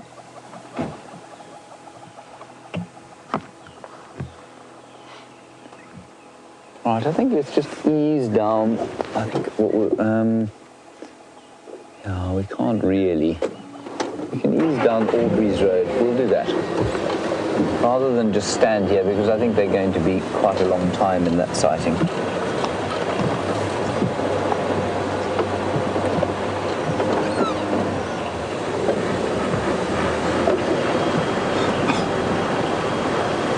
Now, Bob Shriver, you're in Minnesota and you want to know what the reason is for the lack of dogs, or why they struggle so much, why there are so few. There are a few reasons. One of them is their susceptibility to domestic dog diseases. So they do get canine distemper, like I said, and rabies. And combined with that is the fact that they have such very wide and large home ranges, which means that they are inevitably going to come into contact with human settlements, which means that they're going to come into conflict, A, with stock farmers, and B, with they're going to come into contact with communities where dogs are not inoculated. Very poor communities where domestic animals are not inoculated. There are no veterinary services, and so the dogs pick up those diseases. And that's basically why they're so endangered. I mean, their home ranges are 450 to 1,000 square kilometers. That's 45,000 hectares, or say 100,000 acres for one territory, all the way up to 100,000 hectares, which is 240,000 acres for just one home range. So you can imagine they've just got an enormous area that they cover. I'm just going to have to stand by here, I'm afraid. Let's have a look at that beautiful European roller.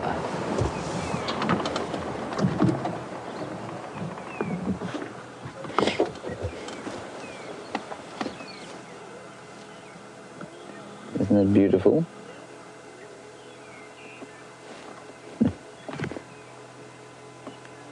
Hello, Georgianne in Illinois. You say you've bumped your head on Ferrari Safari with both Scott and Brent while chasing wild dogs before. Well, I'm sorry about that, Georgianne. I hope you didn't bump your head while driving with me. I would be deeply upset if I had caused an injury to your forehead.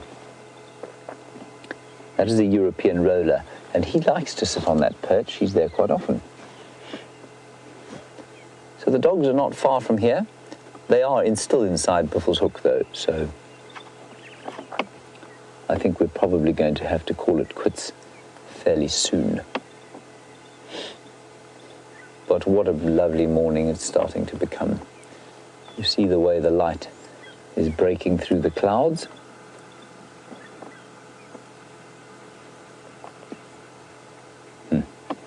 Marvelous. All right, everybody, I think we're going to probably just can this. I don't want to sit around here for the rest of the day. I think it will become extremely boring for everybody. We'll just have a quick look at the Cape Glossy Starling over here. But while we do that, let's head across to Scott. He is back up and running, and I'll see you just now. Well, it sounds like the usual chaos and excitement that wild dogs bring with them. Let's hope that James manages to sneak you guys in there as soon as possible. It sounds like an almighty fight is breaking out between hyena, wild dog, and sounds like a young impala that was killed initially by the wild dogs and stolen by the hyena. So exciting stuff there. I guess the fact that the hyena have stolen the wild dog's food means that the wild dog may need to look for more breakfast elsewhere, which could work out well in our favor. There's been no further sign of these lion.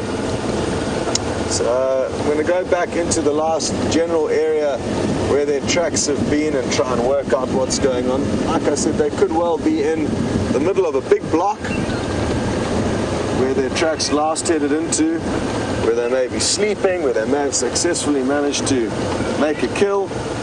Who knows? Exciting news for the bird watchers.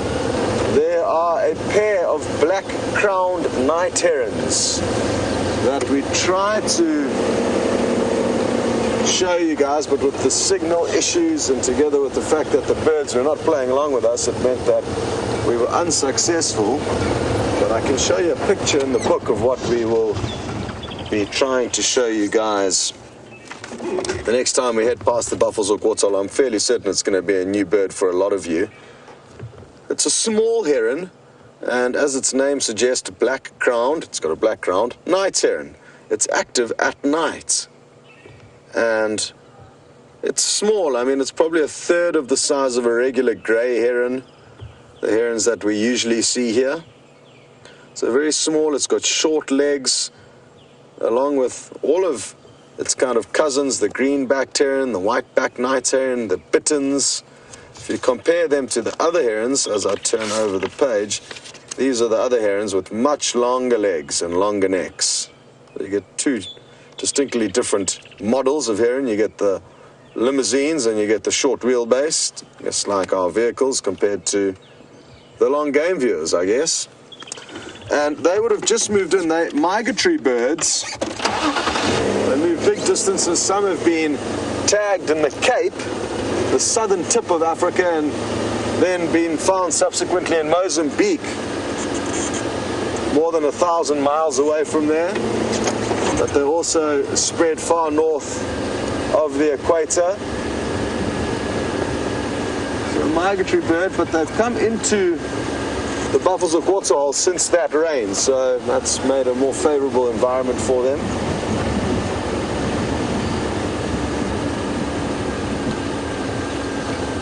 Hi, Robin. You would like to know if there have been any sunbird sightings so far this year, and yes, there have been. I'm not sure how many we've managed to actually get on camera, but they certainly are here. We see them a lot in and around the gardens, where there may be one or two flowers. So yes, we do see sunbirds. There's a whole host of different sunbirds that we see here. The chance of seeing one today, I guess, are slim, statistically speaking, because they're such small birds and they're very fast moving, and there's not many flowers around at the moment.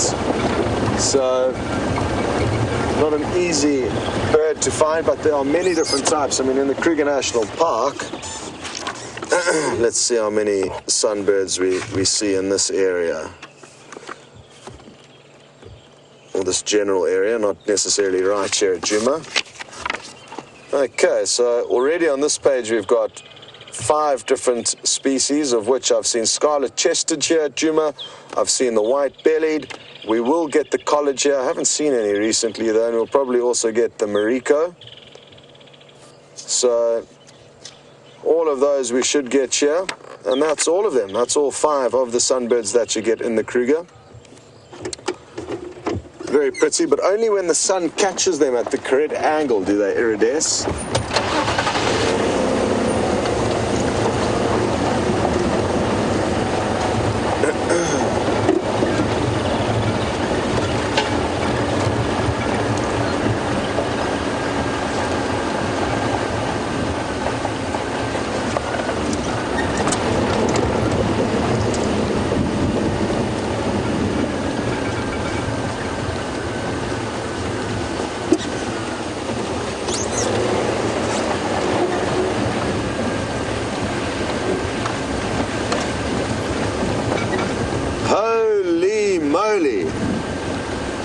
Tommy B, who just contacted us on Twitter, has just said that they've got 65,000 screenshots so far.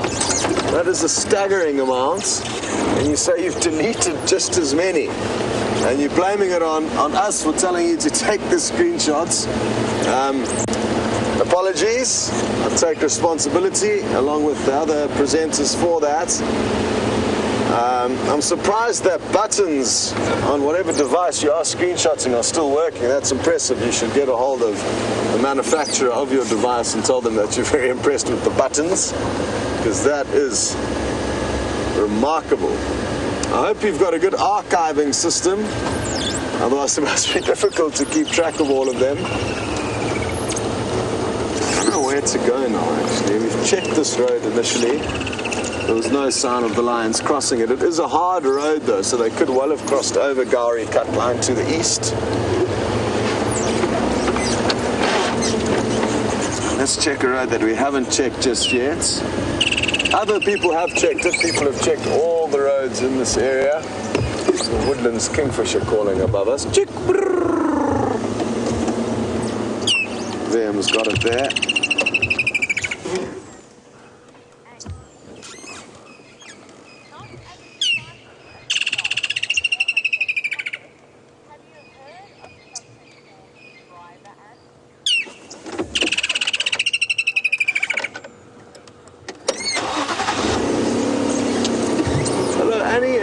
Columbia.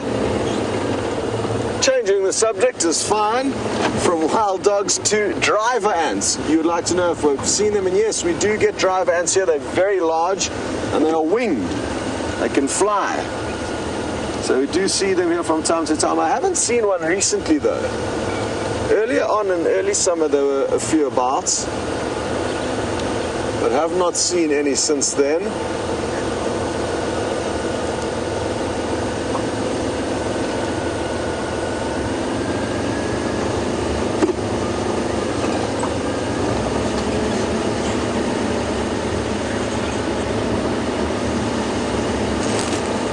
So I've got a feeling that the Inkohuma ladies may well be somewhere off to our right. It's a very, very big block with not many roads going through it.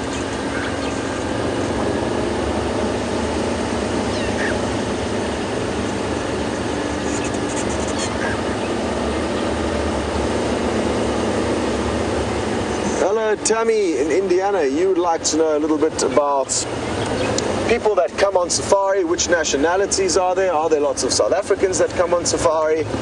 And it all depends, Tammy, on where exactly you may be talking about, specific safari locations. The Sabi Sands is not really frequented much by South Africans because it's too expensive for South Africans. Whereas many people with stronger currencies than our poor rand can come for a very cheap holiday here relative to what they would be paying in their home countries. The countries then, furthermore, it depends which camps in the Sabi Sands you may be working at. Certain camps may appeal to American clients, other camps may appeal to European clients and specifically cater for them.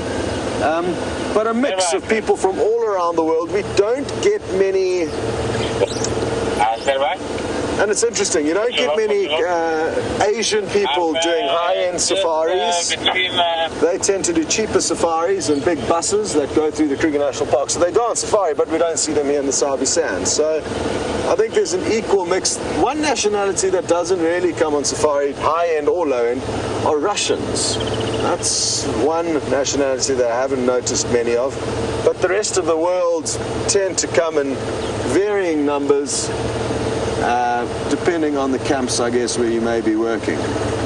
South Africans, they love coming on safari, some more than others. You'll find some South Africans have never seen a lion or an elephant in their life and have never been to some of our national parks.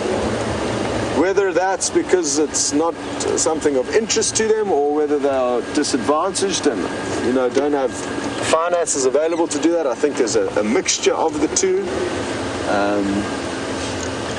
This is a poverty-stricken country, a third world country, so there are a lot of people that simply don't have enough money to come out on safari, sadly. And those South Africans that do, like I say, will not really come to the Sabi Sands. Very few will be able to afford coming here.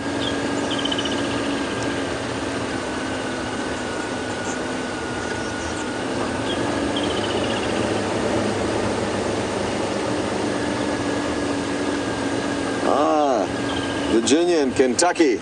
You'd like to know if we have responsibilities trying to maintain these vehicles, or whether there's a mechanic. Thankfully there is a mechanic, because not one of the guides in our crew is mechanically minded. Maybe some are more than others, but no, we have Opa, a mechanic who helps get our vehicles checked and kept in good shape. We do the basic stuff, check the oil, water, all the engine fluids, make sure the general running of the vehicle is sound, but we thankfully are not relied upon to do anything more than that. And I guess that's the case for a lot of South African lodges. Again, it depends, but at the more professional lodges, as a guide, that is what you're expected to do. You're expected to guide your guests, not be a mechanic and a jack of all trades, be more of a professional for why the people are coming out here for you, for this experience. So most camps I've worked at have, like I say, have professionals looking after the vehicles and guides doing their job, guiding guests, not running around doing a million other things in between. Whereas in other parts of Africa, up in East Africa, when I spent time there you've got to do everything. There you're the camp manager, the guide, the mechanic, the chef. Only kidding, but you are required to do more things. Okay, good news, James is in position. Over to the dogs. Together. People, there's an incredible sighting going on. This is the best possible view we can get, I'm afraid, though. But you can see all the dogs and the hyenas chasing each other. I think the dogs killed a baby zebra. If I heard the radio correctly, that's what's going on. Anyway, we can't go any closer than this, but isn't that astonishing? They kind of have come to an arrangement, it looks like, where they're prepared to tolerate each other, but I think that's simply because there are more hyenas there than there are dogs, and so the hyenas have now stolen the kill. And the best thing that we saw, come herring across the road, was little June, aged just over 6 months now, well, 8 months, born in June. She came rushing out across the road to join the fray there, and is now probably eating on her first scavenged meal, perhaps. Now you see, every time those hyenas turn their backs, the dogs will go in on them.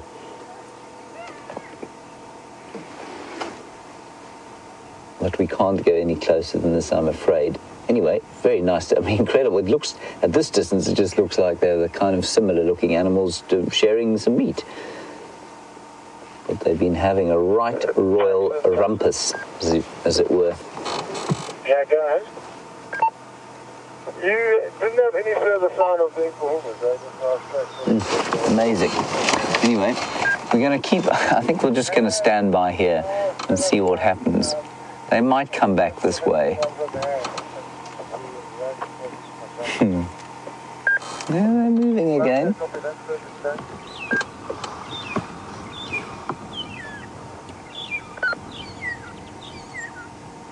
Ah, Dino, what a brilliant question. You're from Washington State. I'm not sure we've heard from you before, so very nice if we haven't. Thank you for watching us, and thank you for sending a question. Especially thank you for telling us where you are. Dino, you say that how, if you see dogs for the first time, do you know who the alpha is? Do you know, it's just from their behavior, basically. In a pack like this, it will normally be the male, or the alpha. There is an alpha pair. The alpha male will lead the hunt. So if you ever see them on the hunt or on the move, the alpha male will be the one in front. The alpha female can lead a hunt, but normally it's the alpha male. And that's the best way to tell. He's normally the oldest and largest male, but they're so similarly sized that it's not often the best way of telling. It's only when they're moving can you truly tell. If you know a pack, though, or if you know wild dogs, just hold on a sec. Go ahead. Where are you? The sandy patch. Yeah, there's a message that is doing crocus that is coming to the south. Okay, copy text. Can I come onto the 5 rate? Yeah, sure. Okay, we've been called in, everybody. This is very exciting. Apparently there's a hyena dragging a kill this way.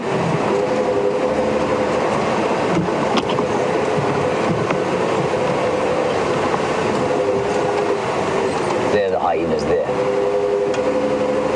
So we're now not in the dog sighting officially, so we can be here officially.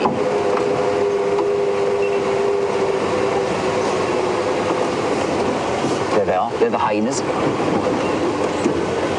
Let's try and get through this area. I can smell blood.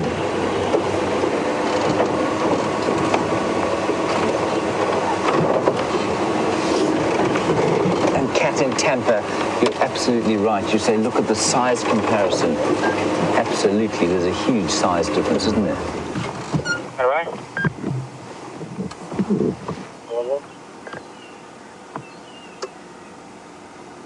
So there you can see the young hyenas.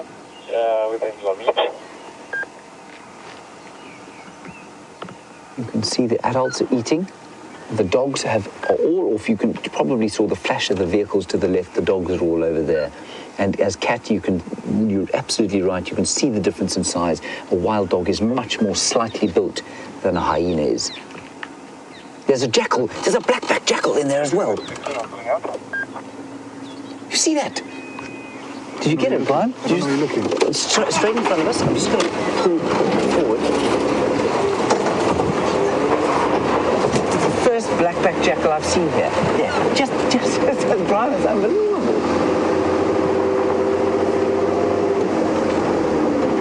There it is. I don't know where you're looking. Straight through there, Brian. There, it's just moving next to the big hyena. Yeah. How cool is that? Thank you very much. Did you check the time of the English? That is so cool. I'm just going to roll back.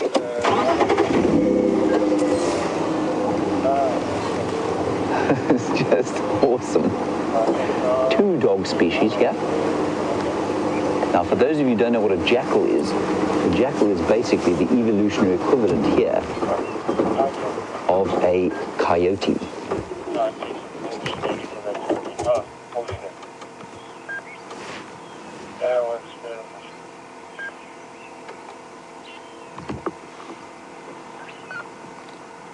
There we have all the hyenas. I know it's not a great view, everyone.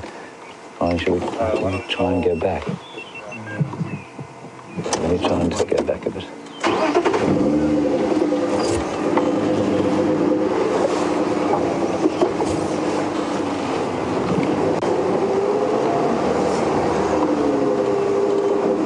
And the dogs are just watching on, looking at their kill, which seems to be in a pile of rubble, which is a little disconcerting.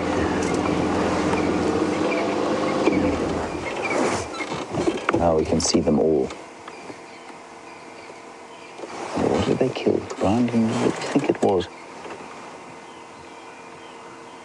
Now that jackal is taking its life in its hands, coming through here.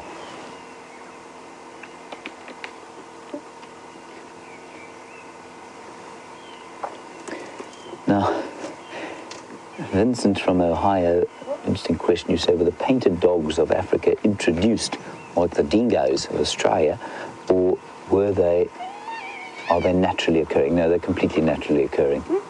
They're not like the dingoes of Australia at all. Hyenas now fighting with each other. There's the jackal. The jackal's coming in again. Also in the tree. It's bizarre. I've never seen a black-backed jackal in the Sabi Sands. Well, I've seen 1 or 2, but it's not usual. The northern and the southern side. Look how fat belly, you fat thing. Northern side of the road. That is definitely from our den. Is that? I think that's probably Madam. East of that, to the left side of that commander. Really not her best angle. Stolen from the doggies. They're just lying off. to the side, looking a bit miserable. I'll try and find out what they've killed here. I don't think it's a zebra, do you, Brian? I don't know.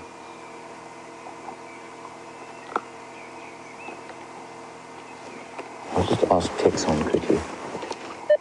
Tex, what did they kill?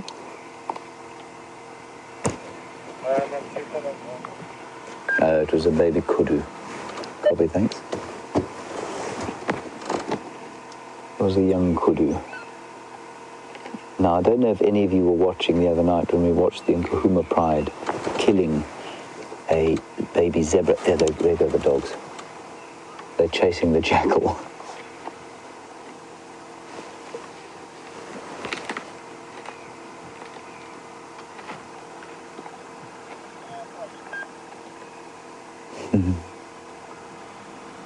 Let's go. They seem to be going further into Buffalo's Hook now. Anyway, we watched that zebra being kind of eaten alive, which was very disconcerting to see. And people often ask questions about the savagery of wild dogs and why don't they kill the animals first. The death for any prey of wild dogs is often much faster than it is for the prey of lions. The dogs are still around. I think they were just chasing that jackal off, simply because, you know, they could take it out on the jackal because they're bigger than the jackal.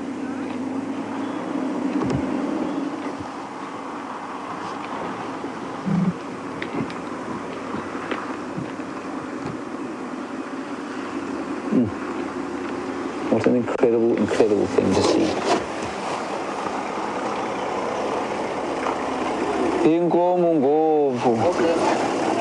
Good morning. Sorry? Not champagne, no. I'm just talking to the internet. All right.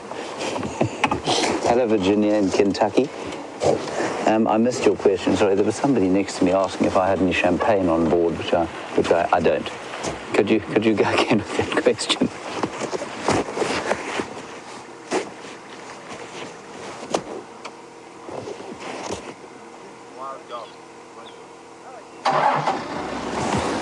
Bye-bye. Leanne, please go again with Virginia's question.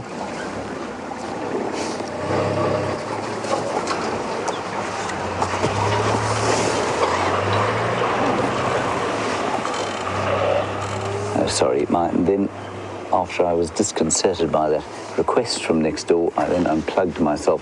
Virginia, sorry, once more, can we have your question?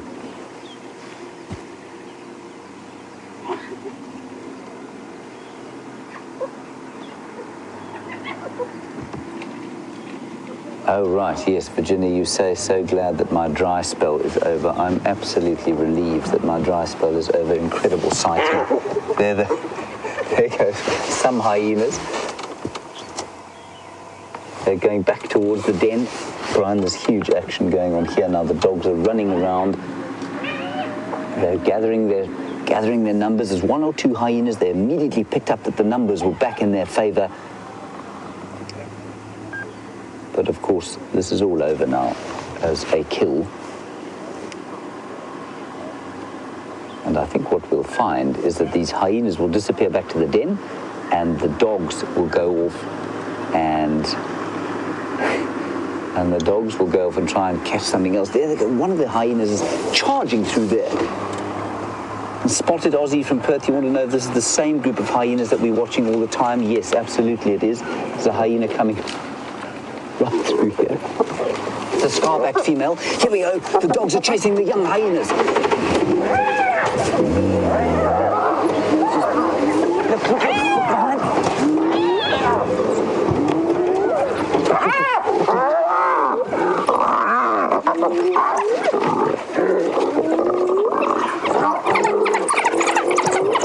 This is unbelievable. This is incredible. I'm just going to be quiet. Just watch this.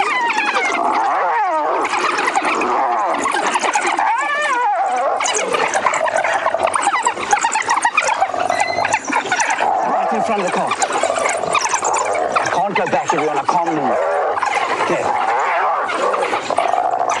This hyena might be killed.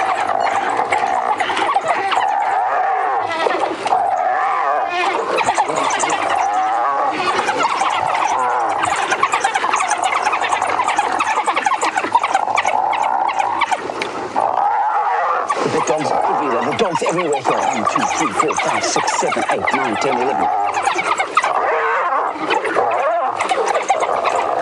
You see, nobody wants to get it. None of them want to get right in there. These hyenas in big trouble.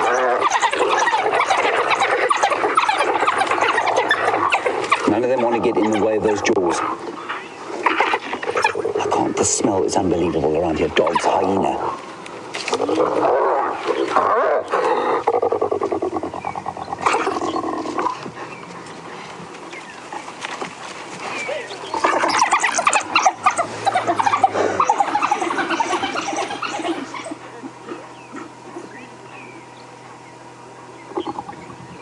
Listen to the hyena.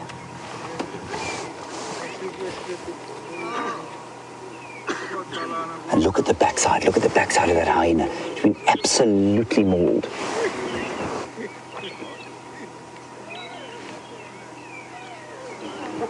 Just watch there. More hyenas running across the road into Buffelshoek, a little distance away from us.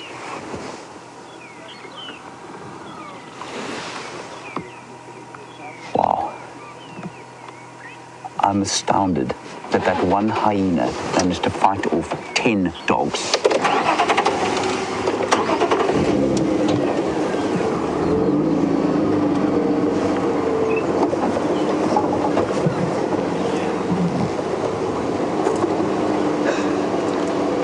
How's that, Brian? Sorry, I need to plug myself back in my excitement. I unplugged myself. Okay, Leanne, I'm back in.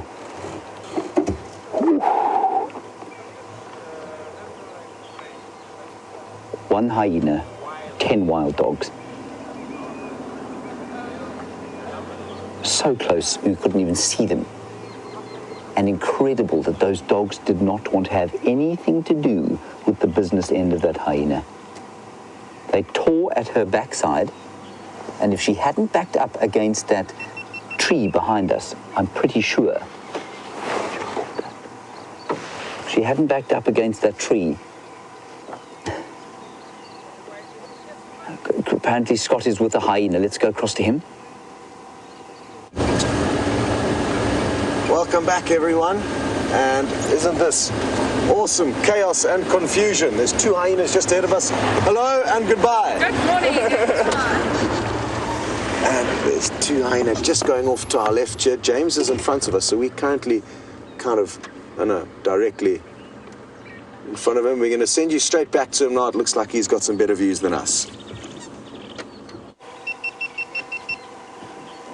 Well, we're still with the dogs, so I just wanted to say that hyena backed itself very cleverly into this tree, and what it did was then make sure that the backside, which had been torn already by those dogs to pieces, was then protected, and none of those dogs, not one of them, was prepared to get near the business end of that hyena, because with those jaws, with those incredibly powerful jaws, the most powerful jaws in Africa, that hyena would have done some very serious damage to any dog that got into the way. One bite on the limb of one of these dogs would cut a limb off, and the dogs know that.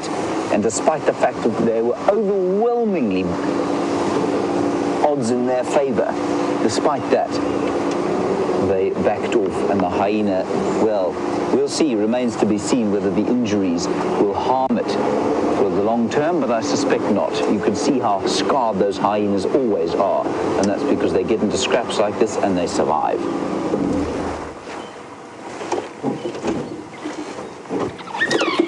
we go. Here we go. I think they're going to kill again. I think they've killed again. Charging towards the dam.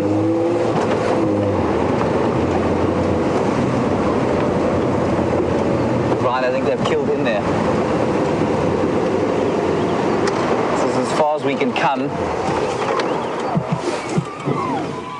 They've killed again.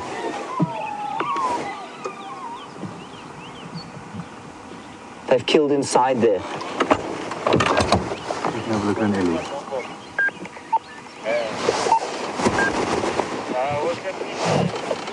Wat laat hele? Andrew, wat laat hele? Get on.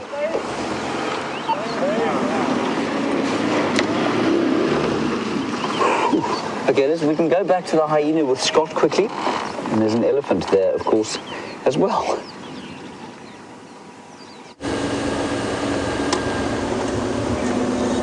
Wow, isn't this exciting, everyone? Absolute pandemonium is breaking out here. And I'm hoping that James manages to get some views from our northern boundary. Sadly, we can't go any further. Look at this hyena. They're looking for tiny little scraps. I think it could be. Obviously, I haven't been here, so I don't know exactly where the carcass was torn apart. But it looks like this hyena is looking for some scraps.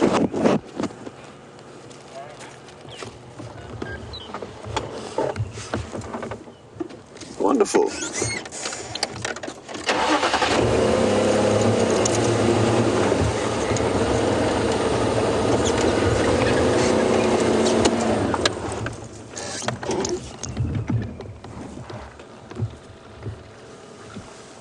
What are you looking for?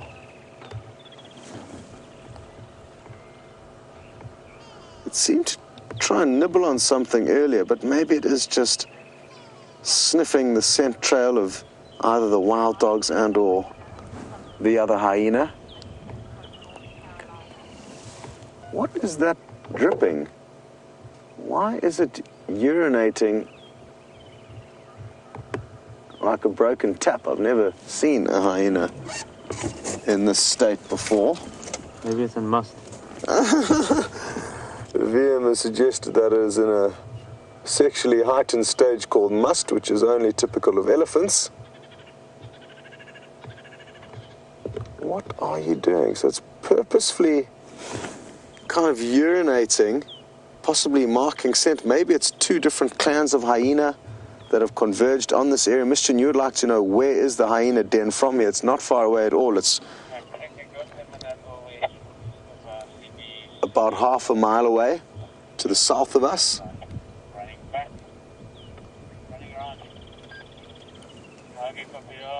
This certainly is interesting. It looks like this also could be a male to me, maybe not. Just trying to see if I don't recognize it from our den.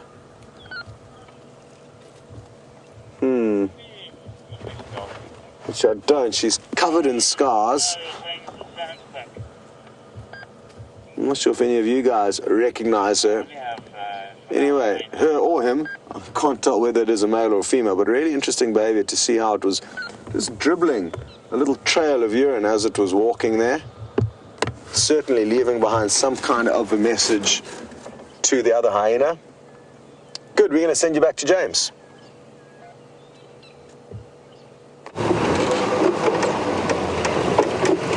I'm just waving at Scott there, and we've got an elephant bull, a magnificent elephant bull here, and he's sitting at the dam, perhaps thinking about having a drink, and he's standing with his ears out like that because he can hear what's going on in the bush to the east of the dam. That's to the right of your picture, and there, the pack of dogs has seemingly killed something else, but they've gone quiet now. I think it must have been something very small, possibly a scrub hare. That is a wild guess. But they went quiet quite quickly, so whatever it was devoured. Isn't that bull great? Andrew, can I come back and join you? He is absolutely magnificent. That's a big old bull, that one. Back, south, so they're coming back south, the dogs. So we'll just keep watching. All right, copy. And Scott is probably in the correct position to get them if they do pop out of Buffelshoek. Andrew, just please let us know if they head here, back towards the cut line. And there goes the bull. And he will be going to investigate. He won't like having predators around. For some reason, the elephants are very, well, they don't like any predators around, but I mean, even no dog would ever pose a threat to an elephant. And Brent had the most unbelievable sighting a little while back where the dogs were chasing And as the elephants were chasing the dogs away from the little puddle of water at Treehouse Dam, repeatedly. So they just don't like the predators. I'm just going to move because he's standing behind the one bush. Oh, there's a grey hornbill. Well done, Brian. Southern grey hornbill. It's dipping flight. Let's move so that we can see this elephant having his drink.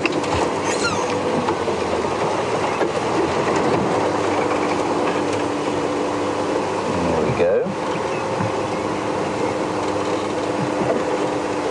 Also, just be over there, I can actually, you won't be able to see them.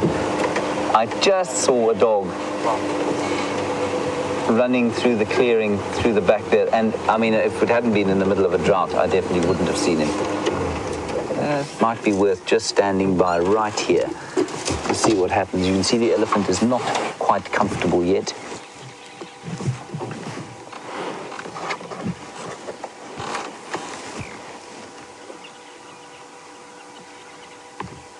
And all suddenly is peace. Andrew, that's like a city's done now.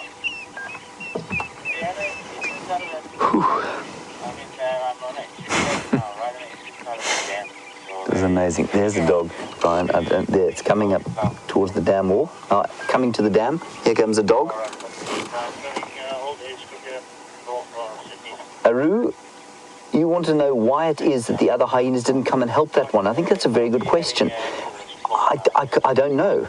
I can only think that they'd gone away, but they would have heard that definite fight that they were having, and normally hyenas will rush in to help each other when they hear a noise like that. Maybe they were engaged in a fight of their own over some food. I definitely saw one or two of them, the youngsters, running north into Buffels Hook, so maybe they were chasing something else. I don't know. But that was, to me, the most incredible demonstration. I mean, we had that zebra kill the other day, raw wilderness, and that fight, that savagery, that true fight for survival was absolutely unbelievable to watch.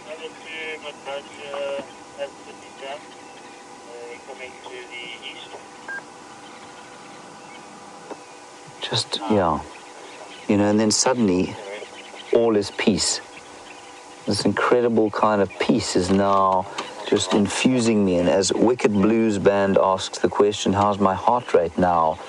It's now starting to go down again. And instead of that raw savagery, which is all around us, it's dissipated completely. And now the energy is one of complete peace as we watch that elephant bull having his drink.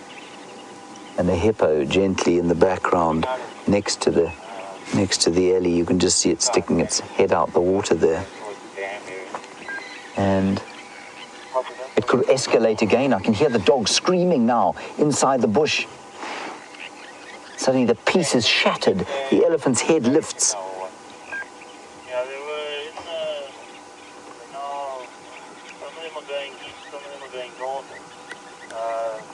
And you can hear the radio going. I'm just leaving it on there so that you can hear what's happening. Craig's just calling in that they're heading some north, some east. So as far as you're concerned, north is towards the dam wall there, and east is to the right-hand side of your picture.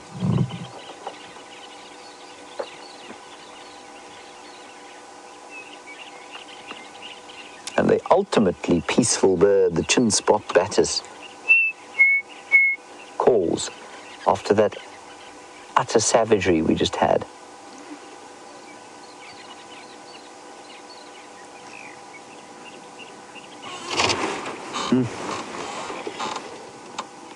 Right, Scotty is still with the hyenas, so let's head across and get an update from him. Well, we've got two sub-adult hyena slinking about here. We're probably 100 meters or so behind James. It sounds like the wild dog don't know which direction they want to go, and they're moving north, south, east, west, backwards, forwards. And it'll be interesting to see what happens if the wild dog get a hold of these two hyena, because they are much smaller and a lot less experienced than the other hyena I've seen running around here. But the two, just like that other one, are sniffing about very intently. And I think they've come into this area to investigate. I'm not sure if you guys have seen them running around here as the chaos was unfolding earlier. Ooh, they've stopped and they're listening. They were, at least for a second, listening back in the direction of where those wild dogs are moving. They've now decided to start running off away from the action. Maybe they've realized what they're up against. Hello, Vicky in Chicago. You'd like to know if there's any chance that the wild dogs would follow the hyena back to the den. There is a chance that would happen. You say that the hyena have got the advantage. That's not always necessarily the case. Maybe they have had the advantage temporarily this morning, but wild dogs can certainly cause a lot of mayhem for hyena. They can really pin them down and cause a lot of damage to them, like we saw not so long ago towards the end of last year. We saw a pack of wild dog really teaching a hyena a lesson. So they can, obviously, at a den site, the young pups can run down into the burrows where they can escape. And if the adults needed to, they would obviously try and defend the cubs. Interestingly, Jamie was at the hyena den and she was answering a question as to what would happen if wild dogs came up onto the scene. And you wouldn't believe it, but 30 seconds later, wild dogs arrived. And all that happened was that the wild dogs ran through, and it was the same pack, actually. It was the Sands pack that ran through. Didn't really get too involved, didn't really bat an eyelid at the hyena. The adult hyena just lay there where they were, watching the wild dogs run around. The wild dogs definitely would have known that it was a hyena den, but didn't pay too much attention to it. Well, looks like we've got the older hyena, the scarred hyena that we've seen dribbling from its genitals, either a penis or a greatly enlarged clitoris, depending on whether it's a male or a female. It's going to come straight past us. We're going to get some great views.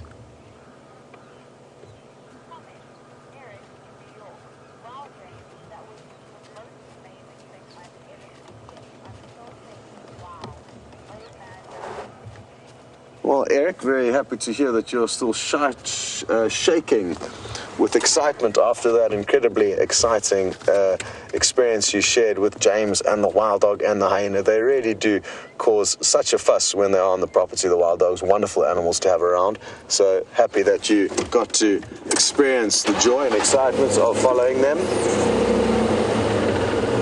Just going to reverse.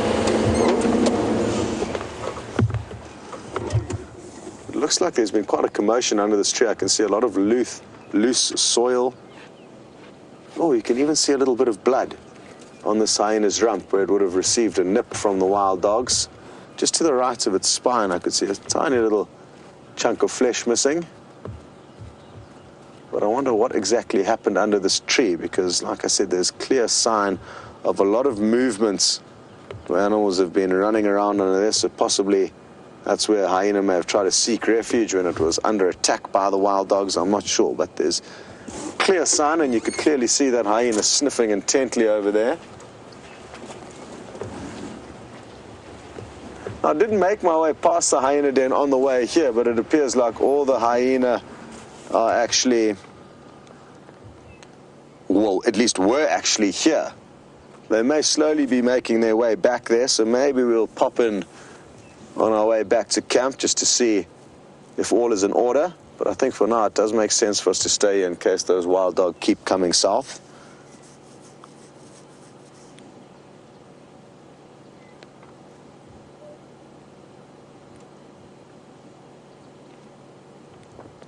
Wouldn't it be just absolutely wonderful to know what it's thinking? Why is it still lurking around here? What is it trying to achieve? What's going on in that little head of yours, hyena?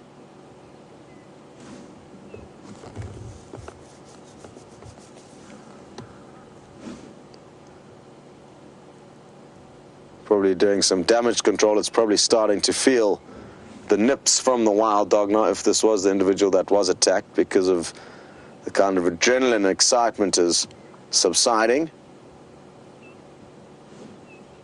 And now it's going to start to appreciate the tenacity of those wild dogs. It's fascinating that they do take on prey or other predators so much bigger than them.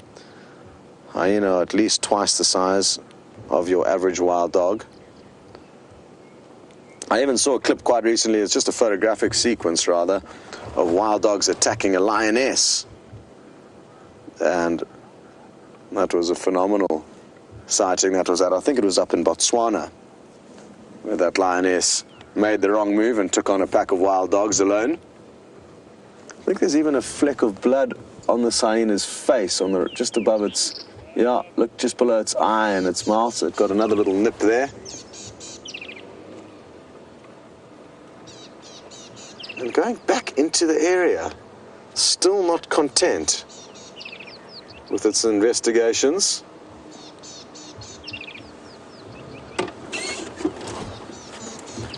Beautiful dark clouds in the sky today. Really been loving the scenery out here. Hopefully some of these dark clouds will actually bring us some rain.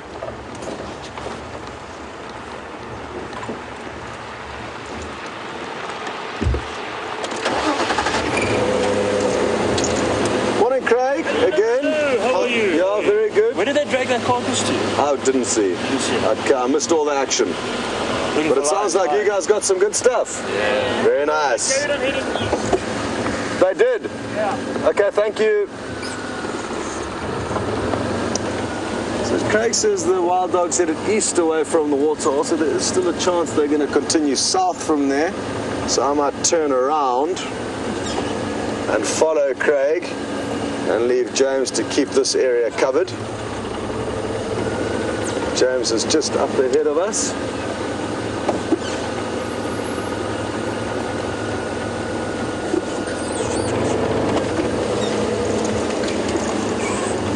Come on, wild dogs. Give us a surprise and come back. Curious one, you would like to know if wild dogs will, the hyena will now find a little mud wallow to cool off in, or will it head back to the den? Either of those two things are both likely options. Which one it's going to choose, it's hard to say.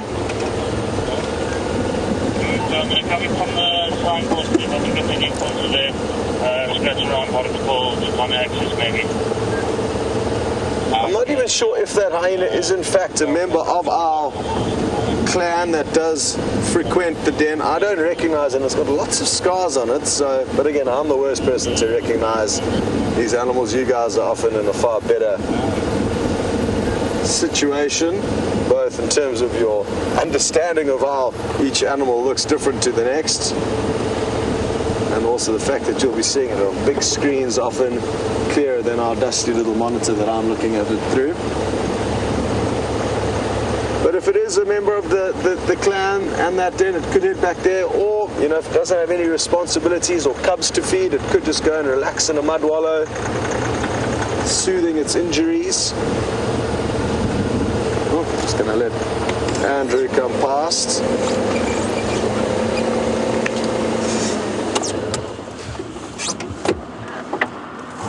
And we'll take it slowly. They can leap ahead of us. Morning, Andrew. Morning, everyone.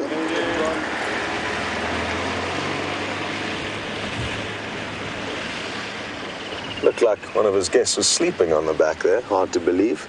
But I think she may have just been basking in the morning sunshine. It's a very nice feeling after what's been quite a chilly morning.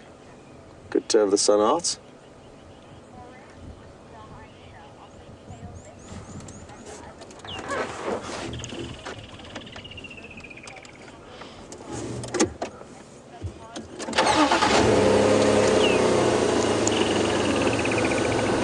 Hi, Vernie. You've mentioned that in Moremi, which is in Botswana, if I'm not mistaken, hyenas are known to trail predators like leopard and wild dog and lion. And you're wondering if that's the same here? Yes, definitely. Hyena are very clever animals that know if they follow predators, there's a strong chance that they'll be able to steal an easy meal from them, and that's definitely the case with the hyena of the Sabi Sands. Now, whether or not the hyena were following the wild dogs, or they heard them or saw the commotion, I'm not too sure, What was fascinating is how quickly the word spread. I mean, I'm not sure how many hyenas were around in total, but I'm guessing quite a few.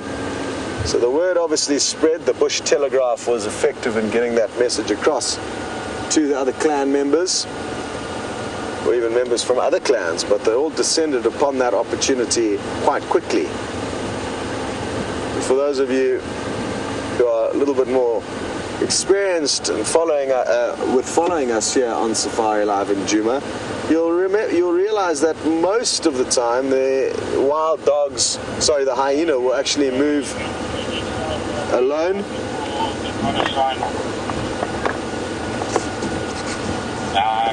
Thanks. Yeah, enjoy. I'm going to travel east along the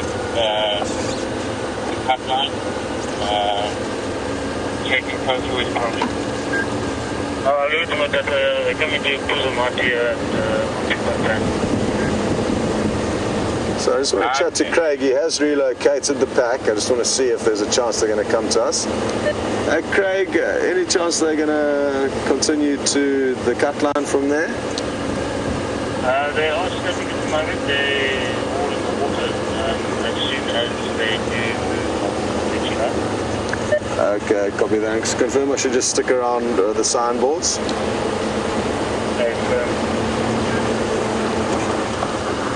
Okay, so good news, Craig has found the wild dogs again. We're just going to let these other guys pass.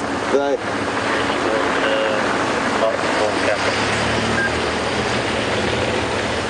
are not on the wild dog hunt, they're just trying to get to work, I think, wherever they may work, at one of the camps in Buffelshoek, I'm guessing. So the wild dogs at the moment are just off to our left. It sounds though like they've just been cooling off in a little mud wallow. The whole pack is apparently in the water. That would have been fun to see.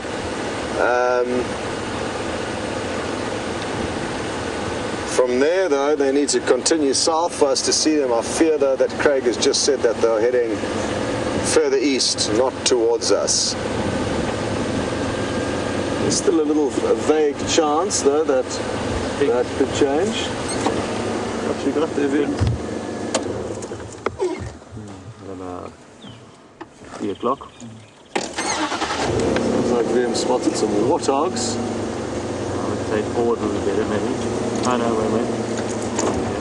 Are you going to come back into the Ah, little piglets. Where's your mum? To the left. Okay, VM says the mother is to the left in the thicker bush. Sandra Evans, yes, I did hear that there was a jackal in the sighting. I'm not sure whether it was a black-backed jackal or a side-striped jackal. But either way, very happy that you did get to see a jackal. Oh, it was the black-backed jackal. Actually less common in the Sabi Sands than the side-striped. Yeah, it's a general rule in southern Africa is that the side-striped are less common, but it's a kind of roles reverse in this Sabi Sands Reserve. So count yourselves lucky to have seen that.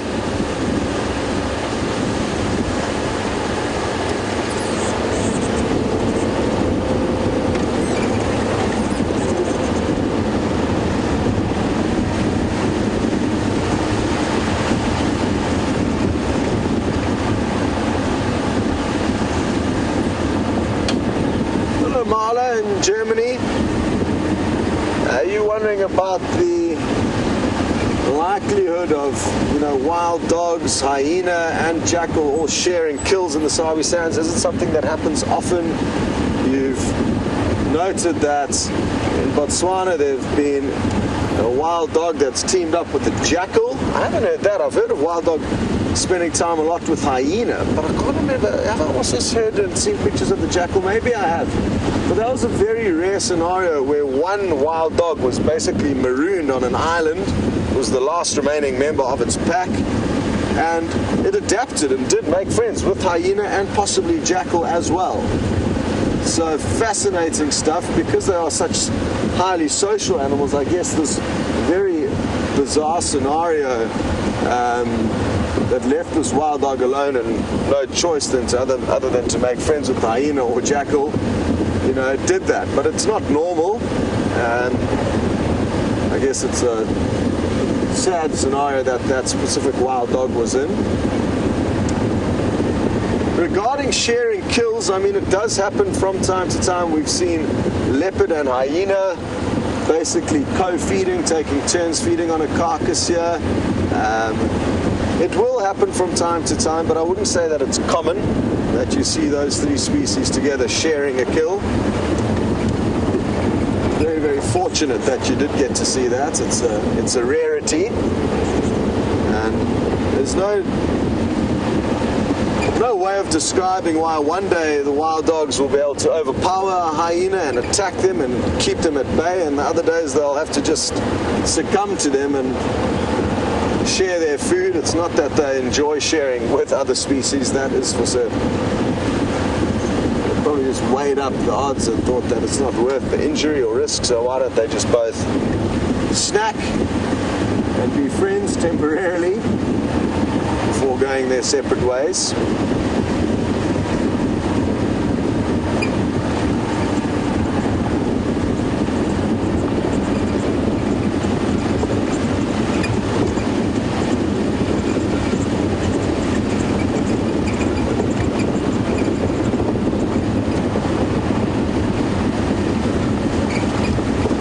In South Bend, Indiana, you would like to know if the jackal is more threatened by a wild dog or hyena. I would say wild dog, because wild dog are faster and more capable of catching a jackal if they really wanted to. Hyena, I don't think, are nimble enough to be able to catch them, but obviously if a hyena did get a hold of a jackal, it would require just one bite with those bone-crunching jaws. But like I said, the hyena are going to have a hard time trying to catch up to a very fast-footed and nimble jackal.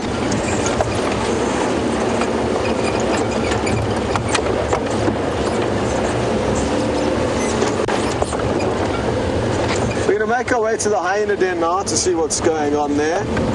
I'm guessing we're going to find one or two members relaxing after the chaos, possibly nursing their cubs. I know one hyena apparently dragged a large portion of the kill away, and I've never actually seen a hyena return to a den with a large chunk of meat. So not sure where it would have taken it, maybe somewhere nearby to a little pantry.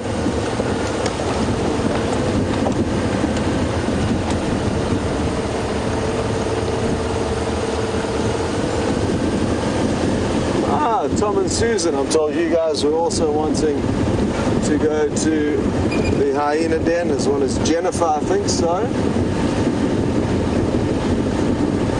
Good news, we will be there shortly.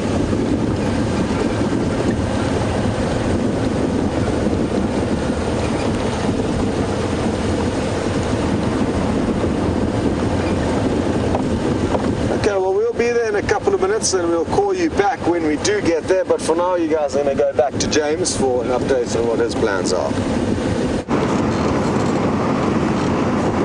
We're still recovering, of course, from that astonishing sighting that we had there of the hyena and the dogs. It will be known as the Day of the Hyena and the Dogs from this day forth, the leap year of 2016, the leap day. We're going to go along to Buffelshoek Dam at the moment and see what we can find there. I know that the dog pack did head east down through Buffelshoek, and they might pop out a little bit later, they might not. But it was just wonderful, wonderful stuff. And while you were gone, we're putting together sort of a highlights package, exciting like that. We will then do a quick interview for, and we'll edit it into a package at some stage. I'm not sure when or how they'll be published, but that's the idea. And it's amazing to me how difficult it is to do a recorded talk versus a live one, because obviously whatever I say now I can't edit, it just goes out there. But with the recorded one, it's obviously slightly different. So that's why it took me so long to come back to you, I'm afraid. Some hoodoos here who lost one of their number today to those dogs.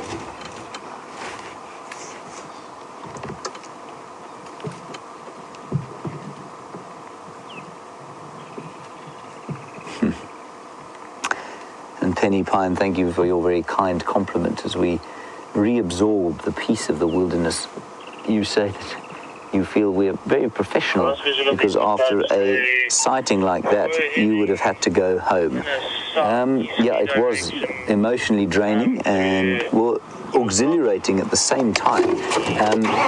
And I was just chatting to Brian as you went off to Scott to watch the hyenas there.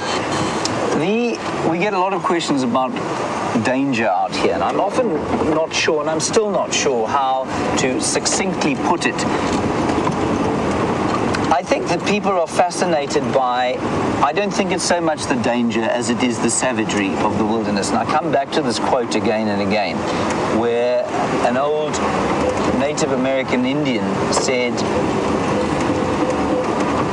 he said, the wilderness will just as soon kill you as it will save you. And it's this juxtaposition for me of that wild savagery that we watched there, with that hyena, its ears flat back on its head, its teeth bared, snapping at those dogs, and the dogs coming from all angles, biting at its backside, trying to have a go at it. And then you go away from that, and suddenly there's a chin spot batters calling, like a piccolo, after a huge Wagner kind of movement. There's just this, and an elephant bull tossing a bit of water on his face or over his head. And suddenly from this scene of savagery that we're not used to as human beings anymore, it's just this peace comes welling out of all over. And then it can escalate again back into it as the dogs chase off something else. And I think when people ask about the danger out here, I think what they're really saying is, can I touch that savagery? Can I touch that piece of life that is, well, it was part of all of us, of course. And I think that's what they're saying. I might be talking utter nonsense, Brian. What do you think?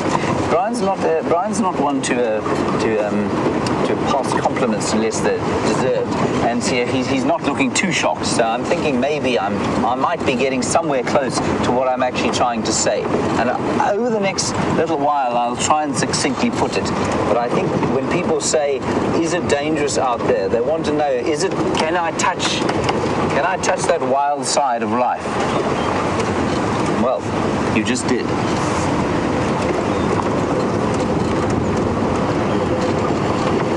So we'll go off to Bivelshoek Dam and have a little bit of a relax.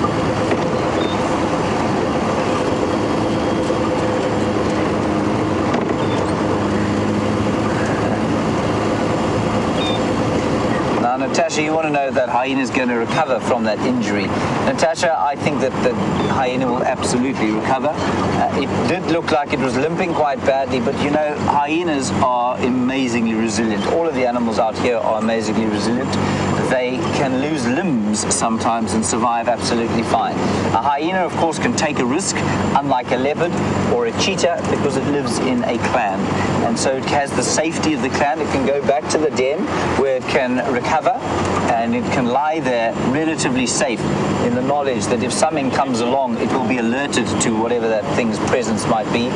And so it can recover there. And we had one of the males doing that the other day, and he looked for all the world. I mean, if you saw a domestic animal like that, you would assume that it was going to die. You'd rush it off to the vet. He was limping. It looked like his wrist was perhaps broken. It wasn't, though. And in 2 days' time, we saw him trotting off. Yeah, he looked a bit manky, had a couple more battle scars, but he was fine. And I think that's going to be the case with that hyena. And that hyena is the scar-backed female. I think that's June's mother. A very distinct scar just underneath where her kidneys are. Very experienced hyena. She knows what's going on. She knew what she was getting into there.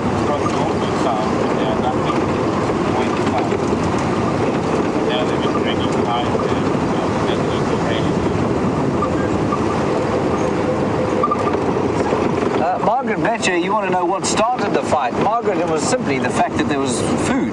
And then what happened was, initially initially, I mean, I wasn't there for the whole sighting, but what happened initially was that the dogs killed a kudu. There were 2 or 3 hyena around. They came in, and then there was a standoff. But the hyenas then started making a noise, and all the other hyenas from the clan in the area heard about it, and they went running in, and then they outnumbered the dogs. And so the dogs held back and they waited, and they were in and out, and that jackal was unbelievable, coming in and out trying to steal a little piece of meat here and there, and then it backed off again. And what happened then was that the hyenas, as Brian said, it's almost like the order to scatter came, and the youngsters went off into the north. Some of the adults went back towards the den, and the scarback female, what did you describe her as, Brian? A greedy guts. Greedy guts. Picked up the head of the kudu and thought she'd just wander back to the den with it. And she suddenly found herself isolated. And because the numbers then were suddenly in the dog's favor, they went in. They would have died if she hadn't backed up against the bush there. Actually, she was getting totally exhausted. You could see at the end that she was just dragging her backside around.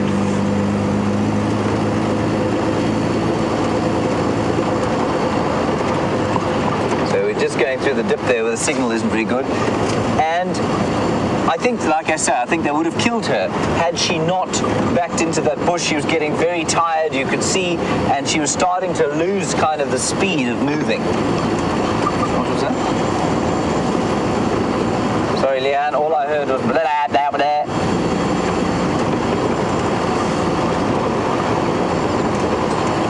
Oh, let's link to a bird with Scott. Well, I don't think I've ever managed to get you guys this close to a purple roller. Oh, it looks like it's about to fly. Look at that beautiful coloration on its wings. It's just come out of the Gallagher waterhole. That's why it's wet, and off it goes. It looks like it's going back there for another swim, maybe. No. We came to the Gallagher waterhole in the hope that we'd find a hyena wallowing here, as there was no action at the den. So I figured that the hyena might be trying to cool off here, but it doesn't look like that is the case. It just appears like the purple roller was the only animal interested in cooling off now. There's the little waterhole to our left there, nothing in there.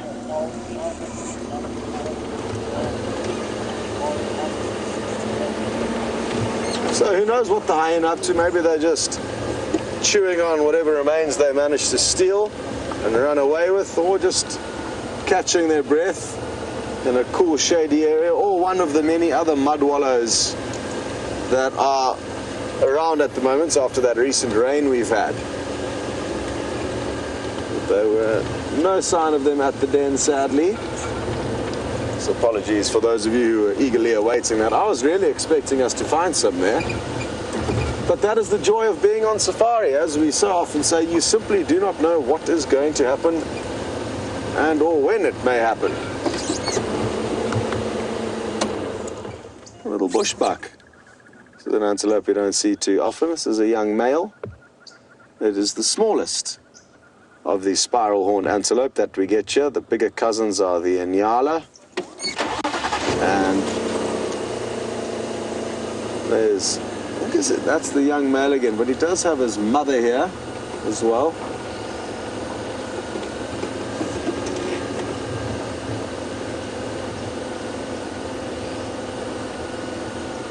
Hey, John in Tennessee. Well, you've joined us since the most recent Big Cat Week in November last year, and you've never seen a bushbuck yet. You've seen and done a lot of bird watching, you say? But I'm wondering if there are no bushbuck here. No, there are bushbuck. We just don't see them very often. They tend to like to hang around the camps and the riverine areas, which we don't have too many of here at Djuma. So at least now you've got to see one, a young male, and his mother. Ah, I recognize his mother. She's got a very distinctive notch out of her left ear there. She's sometimes in our garden across at Inga's house, which is one of the areas of accommodation where some of us stay. The rest of the one that chased you out of the shower. I don't know if it is the one that chased me out of the shower, VM. No, well, that was a big male. that was sleeping in my outdoor shower. It gave me the frights of my life. Thank you for reminding me of that. Not you, you're still a baby male. Maybe your father. I walked into the shower after dark and got the fright of my life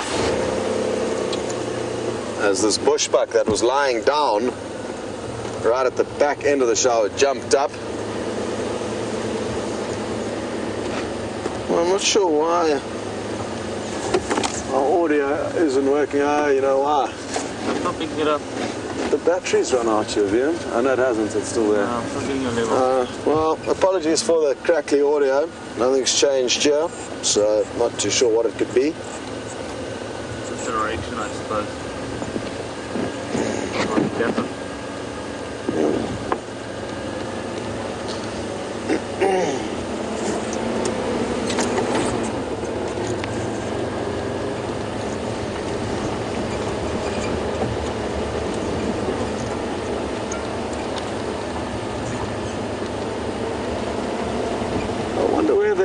Lioness have gone there, or hopefully somewhere on our property. That will be a surprise for the sunset safari. Well, James Richards, you've been doing some research on the black-crowned night terns that we'll hopefully be able to show you this afternoon or tomorrow morning at least. I'll specifically go out in search of them at the Buffelshoek waterhole, where I'm hoping they're going to camp out now that there is some water in there.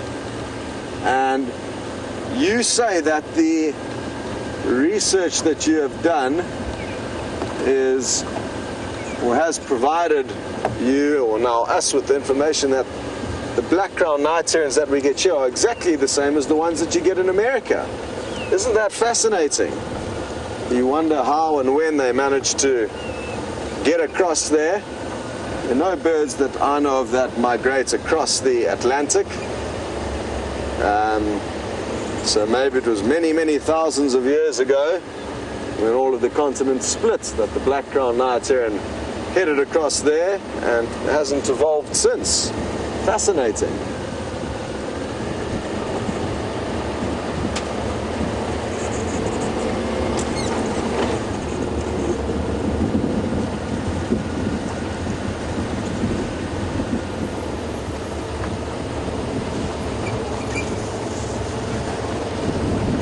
Joel in New York, you have heard a tale of elephants running around the streets of India, and you're wondering whether wild animals can be seen roaming the streets of the well-populated cities of South Africa.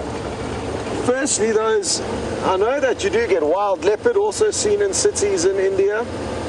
Whether it's wild elephants or domesticated elephants, which there are a lot of in India, I'm not too sure, the ones that you say were roaming around those streets. But what's interesting is that we know we don't really get wild animals roaming the streets of South Africa, especially not the big cities like Johannesburg, like you mentioned. Most animals, wild animals, occur in a fenced, enclosed reserve where they can be protected from humans. Where they cannot be protected by humans, they tend to not do too well. Having said that, though, occasionally from time to time there are rare glimpses of wild animals in some of the cities. Some of the cities that border the Kruger National Park, or towns I guess are better words than cities. Recently a leopard was caught on CCTV outside a shopping chain called WildEarth in a town called White River, very close to us.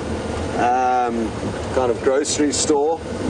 Fascinating, but it is known that leopards do slink in and around kind of urbanized areas, flying below the radar very secretively.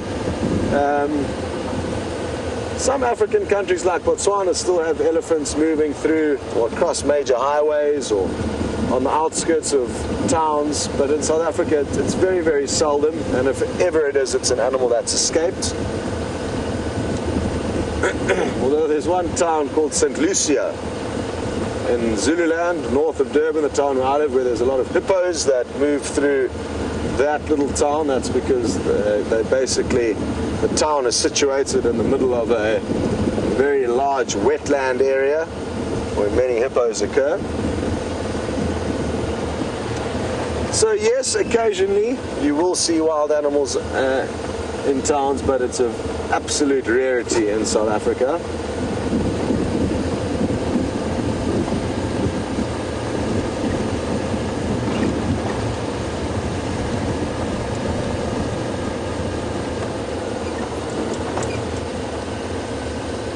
Hello Boyd in North Carolina, you would like to know what is the fastest animal after the cheetah, or at least predator in this area? Well, it's probably over a short distance, I would say leopard have the explosive speed that will put them second behind cheetah. But wild dog have got a different kind of speed, and that's a speed that they can sustain for very long periods of time, but probably not quite as explosive as a leopard, but probably close. The cheetah and the leopard and the wild dog. I think lions, due to their bulk, would be slightly slower.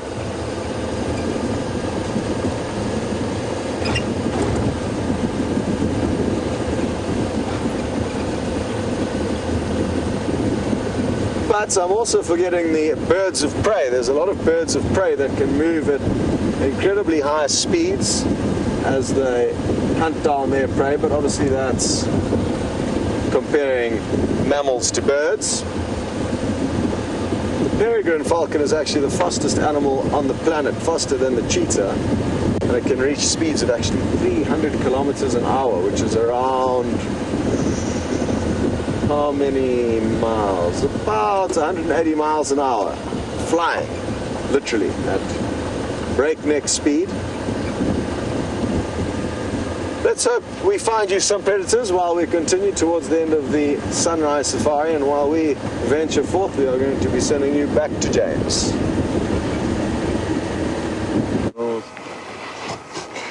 We're here at Biffle's Hook Waterhole, everyone, where there were some swallows swooping down onto the surface of the water, probably having a drink, maybe gathering the odd insect. They're not renowned for doing that off the surface of the water, but here comes one now. Let's see if it drops down. No, it's just flying around. Now, I think what they're doing, they're flying around the top of the dam here because there are insects flying around too. And so the water, which has attracted the insects, will in turn be attracting the birds. But otherwise, there's not much going on here.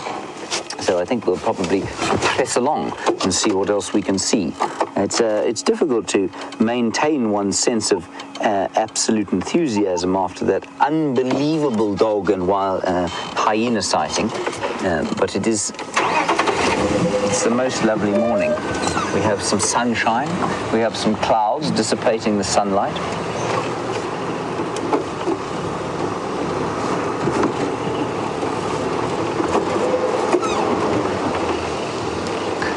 And Michelle, you're in New Jersey, worried about little June, and you want to know if June and the other sub-adult got out of there. I'm pretty sure they did, June, at least Michelle, who's not June.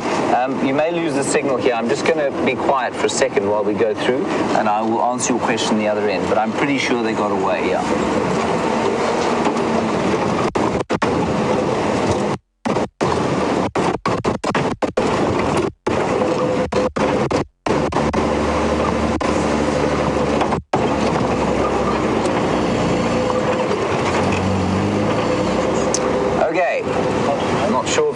I think you probably are. The reason I'm pretty confident that June and the other sub-adult got away is that all of the dogs were seen at the dam just shortly after that, and I think they killed again. They killed that little scrub hare probably, and yeah, so I'm pretty sure that they got away. They were the first to run. I'm not sure what, as Brian said, it was almost like the command to scatter was given, and then they all disappeared, and I'm not really sure why that happened. But they were the first to run. They didn't run towards the den, interestingly. They ran deep into Biffle's Hook. But they will make their way back towards the den, I'm sure, as the day goes on. They were fine. We'll definitely go back there during the course of the evening and see if we can find the injured one.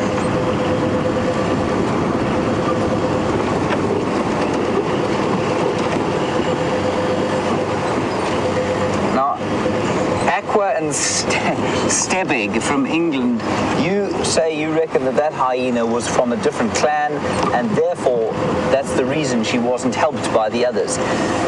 Aqua and Stebig, I would say that that was a relatively valid comment, but for the fact that A, she was a female, which means it's unlikely that she would have gone anywhere near a sort of clan fight outside of her clan area without other clan members. B, we recognize her, we know her, she's got that scarred back.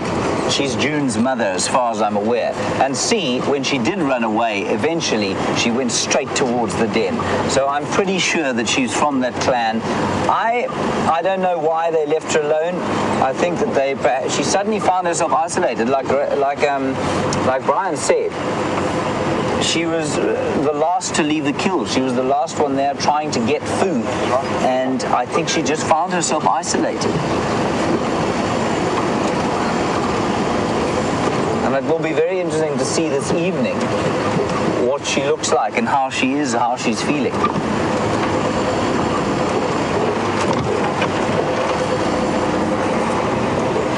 We'll see what else we can find on the way, but I can guarantee you it won't be anything like that. The other interesting thing is that we managed to get that ball of GoPros running at the same time, which means that will eventually be a virtual reality sighting with any luck, and you will be able to look down at the dogs and the hyenas running where we couldn't even see them because they were too close. You'll be able to look down at them running under and around the thing. You'll be able to look at our expressions. You'll be able to even look at the other vehicles, and you'll perhaps see a dog or the jackals in the background. It'll be an unbelievable thing to see in a 360-degree environment.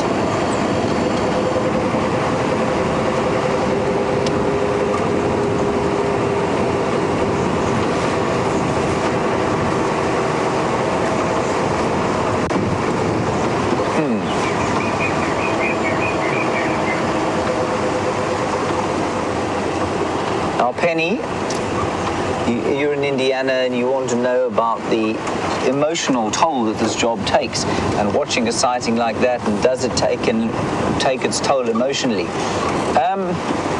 Penny, to be honest, no, I don't think it does. I think it's far more, I don't think it's a drain, I think it's a fill watching a sighting like that, because we are detached from it. Yes, it is difficult watching something like that zebra and the lions that we watched the other night. Not so much the hyena and the wild dogs, because the hyena, you know, can defend itself, and it did defend itself admirably. But if you're watching lions on a zebra kill and a zebra foal, then then I felt a genuine sense of sadness. I didn't feel a sense of sadness today. I felt a sense of wonder and a sense of, I suppose it's a slight sense of horror, because you know that this hyena could die, it could be killed in front of you. Then it would have been perhaps a little bit sad. But at the end of it, Penny, I don't feel emotionally drained. I feel fulfilled, I suppose, and it's because, as I was saying, we're touching something that is real and natural, and there's something very deep inside me that it's not like watching two people fight, for example. I find that very difficult. I can't do that. And I don't think it's like a paramedic, for example, who's got to drive around and attend accident scenes and that sort of stuff. I think that is emotionally draining. And for me, because our species is slow, it's not our own species, it feels, yes, that the emotion, the sense of emotion is amazingly strong. And there are times of sadness, but it's times of exhilaration, and it's times that it's touching something so deep inside, that I don't feel that it leaves me drained. Brian, do you feel drained by it at all? No. What did it leave you feeling? I don't know. It's a tough one. It is difficult. I mean, Brian, of course, is also looking through the lens, and so he is removed. And so that's quite a difficult one. Okay, well, while we ponder on these philosophical things, let's head across to a lizard with Scott. Well, this is an animal we don't get to see very often. It's called a blue-headed lizard. Oh, sorry, Vim. Didn't realise we weren't in gear there, so the car just started rolling back.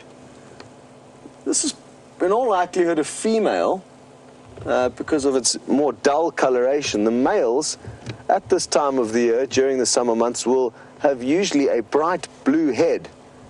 Very interesting agamas these. It's a tree agama or a blue-headed lizard. I think a tree agama is the more official term for them. And look at how good its camouflage is, along with that marula bark. It's a marula tree that it's latched onto. They sometimes do funny head bobbing motions when communicating with one another, shaking their heads backwards and forwards. So that's something to look out for on the next sighting we have of one of those little reptiles. Well, what a morning it's been. A lot of the action was not where we were, but happy that you guys got spoiled with some incredible scenes with the wild dog, hyena, and jackal. 3 carnivores that I don't remember when last we've ever seen all 3 of those in the same sighting. So that could have been a first in over a year of taking safaris here. So count yourselves lucky, and I'm looking forward to looking back at the highlights of that action. Thank you, VM, on camera. Thank you, Leanne, who directed the show, and to everyone else who was lending her hand in the final control room. And thank you, of course, to you guys for your help and contributions. It's been great fun, and I'm looking forward to the Sunset Safari. Hopefully we're going to track down the Inkuhuma Pride, as well as those black crown night herons. So something to look forward to for the predator lovers and for the bird watchers. Anyway, for now, back to James. We'll see you all on the Sunset Safari.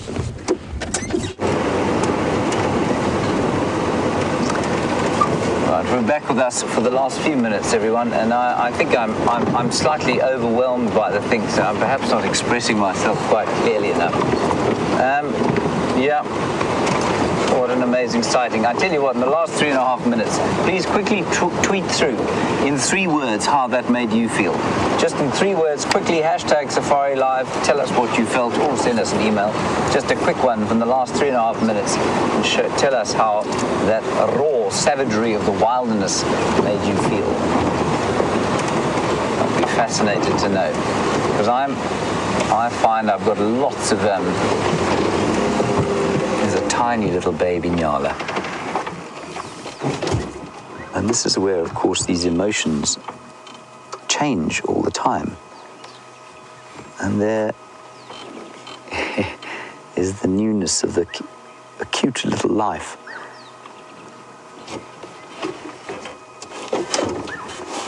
After what was nearly ended. And Penny Pine, you say it made you feel scared. Well, I think that's perfectly valid, entirely valid response to have.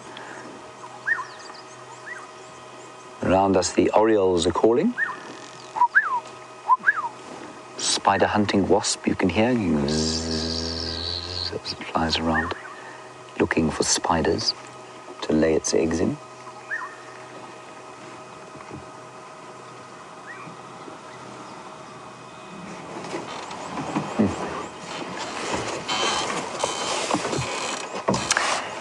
So, Deb, in Ohio, you picked up something here. The hyena was so close, and you said, did I ever feel like it was going to jump onto the vehicle with the excitement? That hyena did think about it. It absolutely thought about it. When it came up to the right-hand side of the car here, and we couldn't see it anymore, and the dogs came up and cornered it against, it looked up onto the bonnet, and it made a very slight movement towards trying to kind of get on top of here, and then it looked at us and it decided, no, and it went round the other side. Now, it would have been an absolutely terrifying experience. I don't think the dogs would have followed it, but I think it was touch and go with that thing jumping onto the bonnet to try and get away from those hyenas. Luckily, it's not a climber. I have had a leopard being set upon by wild dogs like that, and it did jump onto the car, and that was by far the most terrifying thing I ever experienced in the bush, and thankfully it left us alone. But yes, it can, absolutely it can. And Michelle Robinson, you say scared, excited and amazed, and I think that's a pretty good summary of what was happening there. Anyway, that's it from us today. Thank you, Brian. Thank you, Joe. For your efforts. Brian, that's the thumb. How did the thumb feel, Brian? Marvellous. The thumb really enjoyed that sighting, of course. Well done, thumb. The thumb was... And a big thanks to Leanne and Nikki and Kirsty in the final control, and of course to Scott on the other vehicle, and he was being filmed by the inimitable Ian Dornbrook. To all of you, thank you for joining us. Thank you for your questions and comments throughout the morning. And we will see you this afternoon. We'll go and see how that hyena is doing. And until then, stay safe and happy wherever you are. We'll see you then. Bye-bye.